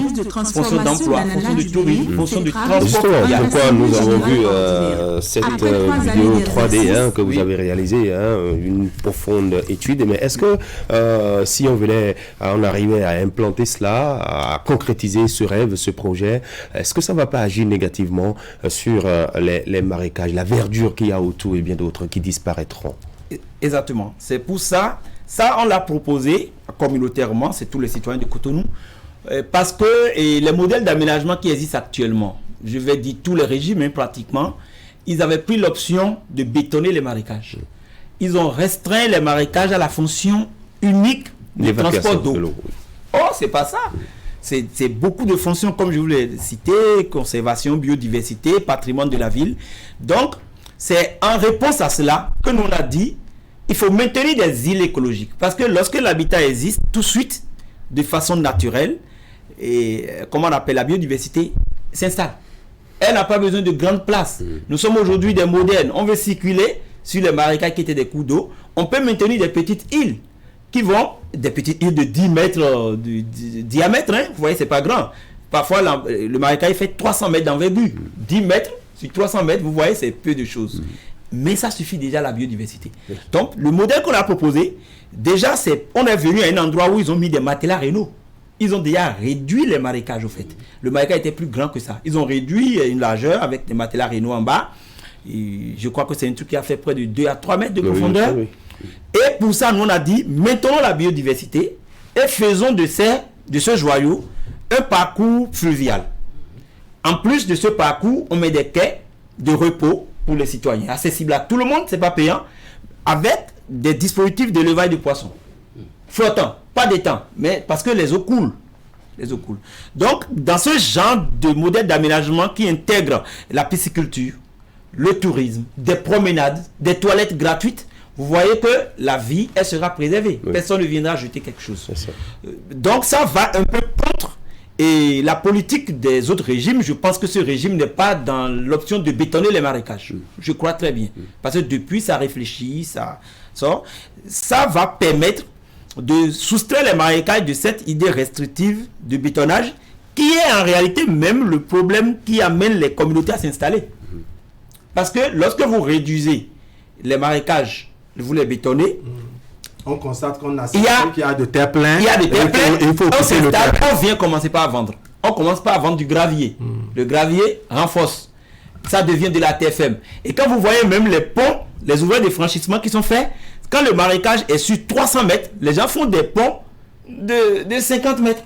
Vous voyez? Donc toutes les autres parties restantes, pour les communautés, c'est quoi? C'est à occuper. Voilà. Et ça sera la dernière intervention. Lorsque notre invité parle de passage, des passages fluviaux, par exemple, cela suppose qu'il faut reprendre des infrastructures, des ponts, qu'il faut les mettre en hauteur pour permettre ces passages fluviaux, pour donner un aspect pour permettre la navigation sur ces marécages qui constituent en même temps des exutoires, des évacuations d'eau vers le lac Nukwe. Exactement. En plus de ça, non seulement que c'est très important, parce qu'aujourd'hui, l'inondation en gros, c'est pas seulement le dépôt d'ordures. C'est parce que les ouvrages n'existent même pas des fois. Quand vous prenez les rails, c'est les rails, c'est pas d'abord, au début c'est les rails. C'est en faisant les rails qu'ils ont fermé, qu'ils ont bloqué beaucoup de passages d'eau. Parce qu'ils n'ont pas prévu le passage ils n'ont pas une vision prospective des marécages. Or, les marécages, c'est des entités uniques. C'est pas des... Aujourd'hui, on est en train d'aboutir à des marais. Alors que c'est des marécages qui sont des cours d'eau qui viennent de Togouin. par exemple, tout ce qui est à Glas et à Clomé vont au lac Nokou. Mais vous avez aujourd'hui, c'est ça qui est aussi à Ménontin. Vous avez comme l'impression que c'est des marécages différents à cause des ouvrages de franchissement qui n'ont pas été bien dimensionnés. Et pour ça, ce que vous dites est très réel. Il faut augmenter les côtes des ouvrages pour permettre la fluviabilité. Ça, c'est la vie de demain, pour permettre à ce que les gens circulent demain. Et ça permet aussi aux marécages de retrouver tout leur potentiel, c'est-à-dire et restaurer le continuum écologique. Ça va nous donner une vie formidable, une fluviabilité intéressante. Placer un mot, quand on écoute M. Rouillon, on n'a pas l'impression de vivre dans Cotonou, parce que je me rappelle encore cette période de la francophonie au Bénin ici, où Nicéphore Soglo avait décidé de transformer une zone en zone d'attraction avec des ponts, des ponts. Tout a été bouffé. Les Béninois, tout a été bouffé. C'était joli aussi. Les Béninois passaient les nuits à arracher, à couper la tête à chacun de ces ponts-là. C'était quelque part. Et aujourd'hui, on voit même qu'à Ouiron, Ouiron est habité aujourd'hui. Vous êtes où? Ouiron est habité. Tout Ouiron, je me rappelle en 2001, donc là, vous lui montrez sa parcelle, on le montrait sur une brique, une deuxième brique, il a dit, à partir de là-bas où il y a cette table-là, aujourd'hui, vous marchez dans Ouiron comme s'il n'y avait pas eu de marécage ni de plafond. On ne comprend pas ce qui se passe. La viabilisation de ces marécages peut résoudre le problème d'inondation dans Cotonou. À long terme, complètement. Ça va résoudre. Elle n'a même pas besoin d'autres études à faire. La restauration des marécages résout le point d'inondation. Il n'y a plus même de théorie autour de l'inondation. C'est parce qu'il y a eu une rupture de continuité hydraulique que l'inondation a commencé. Voilà. Allez, chers messieurs, nous sommes à 15 minutes de 9h. Très rapidement, je vous propose qu'on aborde ce sujet en 2-3 phrases chacun. Oui, les syndicalistes qui protestent contre la cherté de la vie. Demain, il y a mouvement, même si ils partent en rang dispersé. Oui, ils partent en grande dispersion. On a noté que c'est la CSA Bénin, je crois, la CSA de Anselme Amoussou qui a lancé l'initiative. La COSI Bénin et bien d'autres se sont ralliés. Mais comme on connaît l'équipe de Kassamampo, n'est-ce pas, ils ont voulu se détacher de cette initiative alors qu'ils lancent une initiative similaire une semaine plus tard. À partir donc du 25, il y a Fraternité, quand vous lisez dans les colonnes du quotidien Fraternité, il y a Moïse Dossounou qui estime que pour ce même combat, se mettre ensemble, un peu comme on dit l'union faire la force, on aurait obtenu le même résultat. Mais quand on a fini de dire tout ça là, il faut comprendre la liberté d'expression, la liberté d'opinion. On aurait pu souhaiter également qu'à la bourse de travail, il y ait un seul syndicat, par exemple, COSI Bénin, CSA Bénin, CGTB, STB, tout ça qui se mettent ensemble, qu'à la bourse de travail, on n'est qu'un seul syndicat qui parle au nom des travailleurs, puisque tous sont des travailleurs. Mais bien entendu, chacun a son idéologie, chacun a sa ligne de conduite, un peu comme nous-mêmes dans la presse, on a des lignes éditoriales variées, diversifiées. Par conséquent, on va pas condamner, comment on dit, l'équipe, je dirais, de la CSTB de Kassamampo, n'est-ce pas, pour ne pas être fébrilement collé, n'est-ce pas, à l'initiative d'Anselme Amoussou, de Chadaré au niveau de la COSI Bénin et bien d'autres. Parce que le combat est unique et c'est un combat vraiment justifié. Il y a lieu d'interpeller, ma foi, le gouvernement de manière à ce que ce gouvernement prenne ses responsabilités en ce qui concerne la cherté de la vie. On a noté une certaine pagaille. Vous n'êtes pas sans savoir qu'à plusieurs reprises, on a souhaité que le ministère du Commerce, à travers sa direction, n'est-ce pas, puisse faire le travail qu'il faut. Par le passé, on voyait les acteurs du ministère du Commerce qui sont sur le terrain pour réguler les prix, vérifier les dates de péremption, les produits prohibés que les bonnes dames et autres nous mettent sur les étagères. Aujourd'hui, voilà, on a plus cela et les prix sont à tue-tête sur le marché. Non, je crois que c'est une action légitime de ces syndicats. La cherté de la vie, ça touche tout le monde. Quand des fonctionnaires de l'État qui perçoivent de salaire en arrivent à estimer que ils ne peuvent plus ou ils ne font plus face aux dépenses et qu'ils mènent une pareille action, je crois que c'est bon, mais la mener en rang dispersé, c'est là où on ne comprend pas. C'est là où on ne comprend pas, puisque en principe, ils devaient s'entendre entre eux, unir leurs actions pour manifester. Quand ils vont en rang dispersé, ça veut dire qu'en leur propre sein, il y a un problème qui se pose, il y a quelque chose. C'est pas nouveau le problème qui se pose. Est-ce que ça doit continuer comme ça? Parce que lorsque des associations de travailleurs vont en rang dispersé pour des mouvements qui devaient être en concert, est-ce que ces associations sont prises au sérieux par le gouvernement? On va dire, en votre sein, vous ne vous entendez pas, vous n'harmonisez pas vos points de revendication. Donc, si c'est ça, le gouvernement va toujours exploiter la faille, la petite faille, pour faire chose là. Martin Barrière, oui, on vous écoute, Herman. On parle de cherté de la vie et chacun apprécie la cherté de la vie dans sa maison, dans son assiette, dans sa poche et tout. Trop de viande ne gâte pas la sauce. Que des secrétaires généraux des confédérations décident de mener une lutte demain et que l'autre décide de mener sa lutte seule.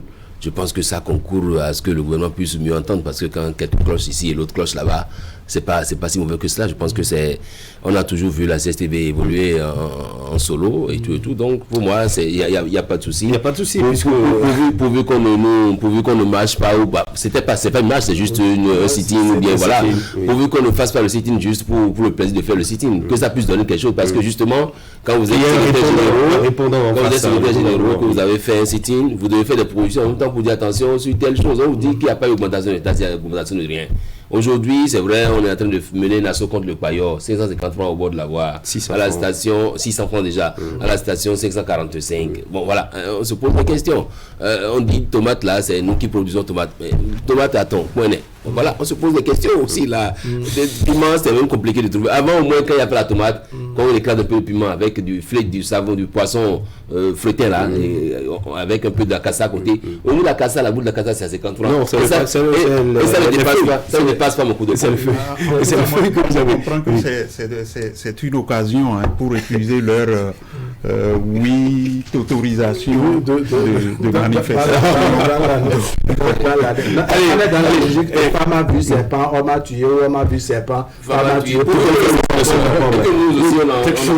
Oui, bon, moi, ils sont dans leur rôle, les syndicats, mais moi, je suis un peu gêné par le fait qu'ils sont toujours polarisés sur les cadres, alors que la masse ouvrière est celle qui produit importante. Vraiment. Donc, elles n'organisent pas la production. Bon, normalement, les syndicats, moi, je veux aimer qu'ils s'intéressent un peu aux ruraux, aux artisans, pour que le mouvement prenne, parce qu'en lieu et place de faire un sit-in, ils pouvaient intervenir beaucoup plus dans la productivité.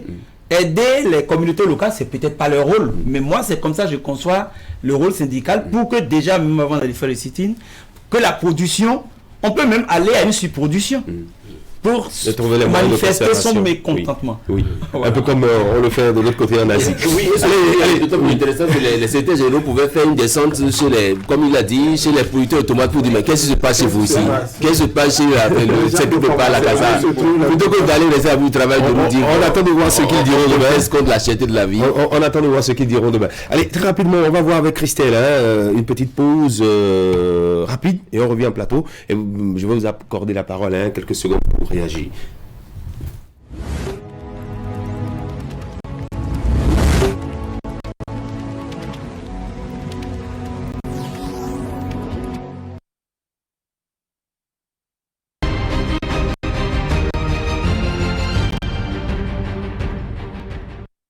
Oui, la pause rapide dont je parlais, c'était le clip que je demandais à Christelle.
Allez, monsieur Rouillon, ça vous dit beaucoup de choses? Oui. Oui. La reine mère de la paix au Bénin. Voilà, la musique. Et paix à son âme. Elle a fait quand même, elle a fait son temps. Hein. Oui. Faut le remarquer. Elle a beaucoup milité pour la paix. Tout le monde est son enfant. Voilà. Mes enfants, mes fils, mes filles. Voilà. J'ai eu la chance de la voir une seule fois à Porte-Nouveau chez elle. Oui. Il y a peut-être 15 ans. Très accueillante. Hein? Oui, très accueillante. Voilà. À ce moment.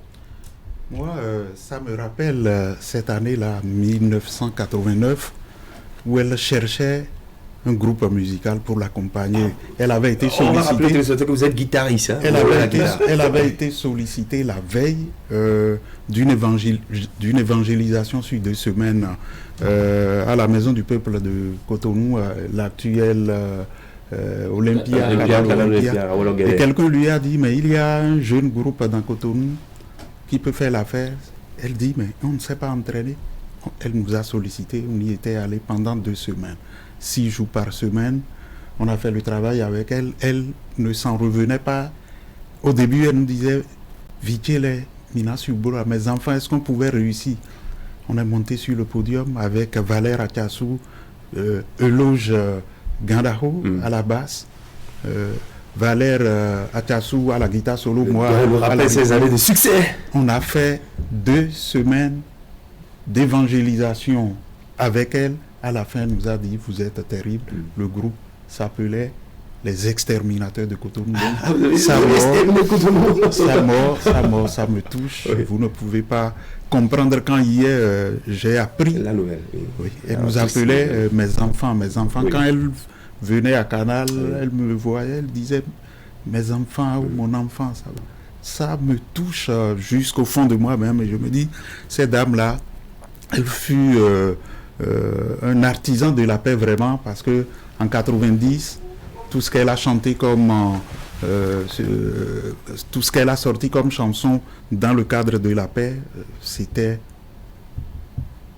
beau, c'était bien. Super. Et ça a apaisé un peu les tensions qui couvaient dans le pays à l'époque. Voilà. Merci. Merci. Oui, Wahab. Non, je ne saurais cacher ma douleur quand hier j'apprenais la mort de Vivi l'International, l'icône de la paix au Bénin.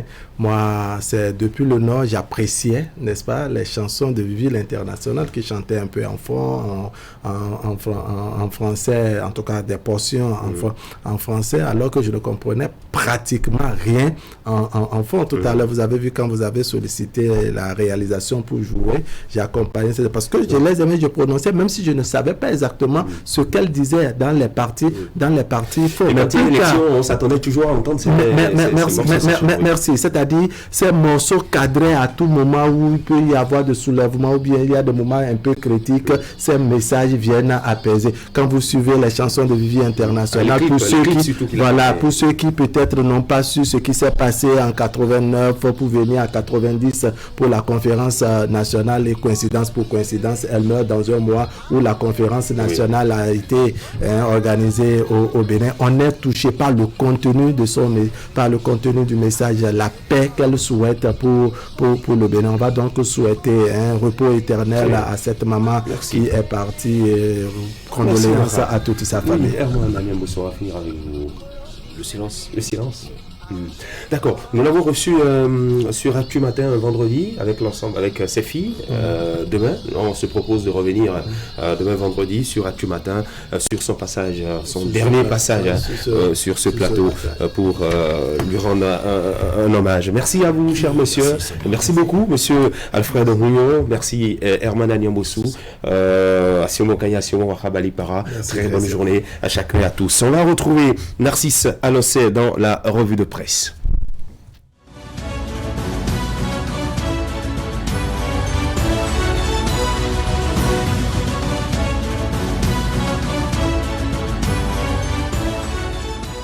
Bonjour à toutes et à tous. Face au grand banditisme, le Bénin sort ses griffes. Le pays vient de décider de la mise en place des systèmes vidéoprotection et l'information occupe les colonnes des journaux ce matin. Lutte contre le grand banditisme, le Bénin prend l'option de la vidéosurveillance, titre le quotidien L'Informateur. Le journal La Boussole en fait sa 2 de 1 et nous apprend que c'est une plateforme à travers laquelle le Bénin fera la prévention, la recherche, la constatation ou la poursuite des infractions pénales, l'exécution des condamnations, etc. Le Bénin autorise ainsi une modernité technologique contre la grande insécurité, écrit l'autre quotidien en bas de 1. Pour le quotidien Fraternité, c'est une solution innovante pour la sécurité des personnes et des biens. Le même sujet fait la manchette du journal Autre Vision. Et pour mon confrère, le régime Talon optimise la lutte contre le grand banditisme. Le système de sécurité publique est désormais renforcé, ajoute la publication. Il est aussi question dans la presse ce matin du nouveau code de l'administration territoriale au Bénin. Une disposition de la réforme structurelle dans le secteur de la décentralisation au Bénin qui a fait l'objet des échanges en Conseil des ministres en sa séance d'hier mercredi. À en croire les journaux, ce code définit les nouvelles relations entre les maires et les préfets. Du coup, les relations entre maires et préfets ont changé, informe le quotidien Fraternité. Et même si le préfet reste le premier responsable de son département, il n'a plus l'autorité directe sur le maire. Cette autorité est passée au juge administratif, ajoute mon confrère. Tout comme Fraternité, le matinal aussi annonce en haut de 1 les dispositions de ce nouveau code de l'administration territoriale. Le journal publie le communiqué du Conseil des ministres selon lequel il y a aussi de nouvelles relations entre le préfet et les entités déconcentrées. Ces relations qui étaient jadis hiérarchiques sont désormais fonctionnelles, rapporte la publication selon laquelle ces services déconcentrés sont désormais sous la hiérarchie de leurs ministres respectifs. Le quotidien L'Informateur lui trouve que les préfets ont perdu leurs privilèges. Même si le préfet reste le dépositaire du pouvoir de l'État au niveau départemental, relève le journal, il n'est plus dans une relation hiérarchique avec les responsables des structures déconcentrées. Chacun évolue désormais dans son couloir bien tracé par le nouveau code de l'administration territoriale, commente le quotidien Fraternité, qui espère que ces nouvelles dispositions vont améliorer la gouvernance locale et contribuer au mieux-être des populations à la base. Dans la suite, ce matin, le quotidien Fraternité nous ouvre les portes de la Bourse du Travail et fait observer que l'action syndicale est encore plombée par la division. Mon confrère s'appuie surtout sur le sit-in de protestation annoncé contre la cherté de la vie au Bénin. À 24 heures de ce mouvement d'humeur annoncé pour demain vendredi, les responsables des centrales et confédérations syndicales sont encore à couteau tiré. Plus loin, la centrale des syndicats des travailleurs du Bénin, CSTB, se désolidarise du groupe et initie une manifestation similaire pour le 25 février prochain, informe le Canard de Ménontin. Si tant est que le but poursuivi est le même, pourquoi ne pas aller tous dans la même direction, s'interroge la publication. En tout cas, par ce temps où l'action syndicale n'est plus totalement épanouie, le journal conseille aux leaders syndicaux de parler d'une même voix car l'union des forces est la meilleure option. Une nouvelle bien moins gaie pour mettre un terme à ce tour d'horizon de l'actualité. Il s'agit du décès de la chanteuse Vivi l'Internationale. Les journaux nous apprennent que cette icône de la musique béninoise, célébrée de par ses chansons en faveur de la paix, s'est éteinte hier mercredi 16 février 2022 à Porto Novo. Elle est décédée dans son sommeil, précise mes confrères. De son vrai nom, Victor Agbator, Vivi l'Internationale a toujours apporté sa caution aux initiatives de promotion de la paix, rapporte le quotidien Fraternité. Le journal ajoute qu'elle a contribué par sa discographie à l'avènement d'un monde de tolérance où la fraternité et la paix seront les vertus à partager par tous. Décès de l'artiste Vivi l'Internationale, conclut le quotidien matinal en bas de une rossignol de la paix s'est éteinte. Le journal publie une série de témoignages sur l'illustre disparu. Et au nombre des témoignages, il y a ceux de Claudine Prudencio, publiés par le journal L'Autre Vision. Décès de la diva Vivi l'Internationale, écrit mon confrère à sa de une. Claudine Prudencio rend hommage à une femme de paix. Et c'est l'essentiel à retenir ce matin de l'actualité, vu et commenté par les journaux. Merci de m'avoir suivi et à demain.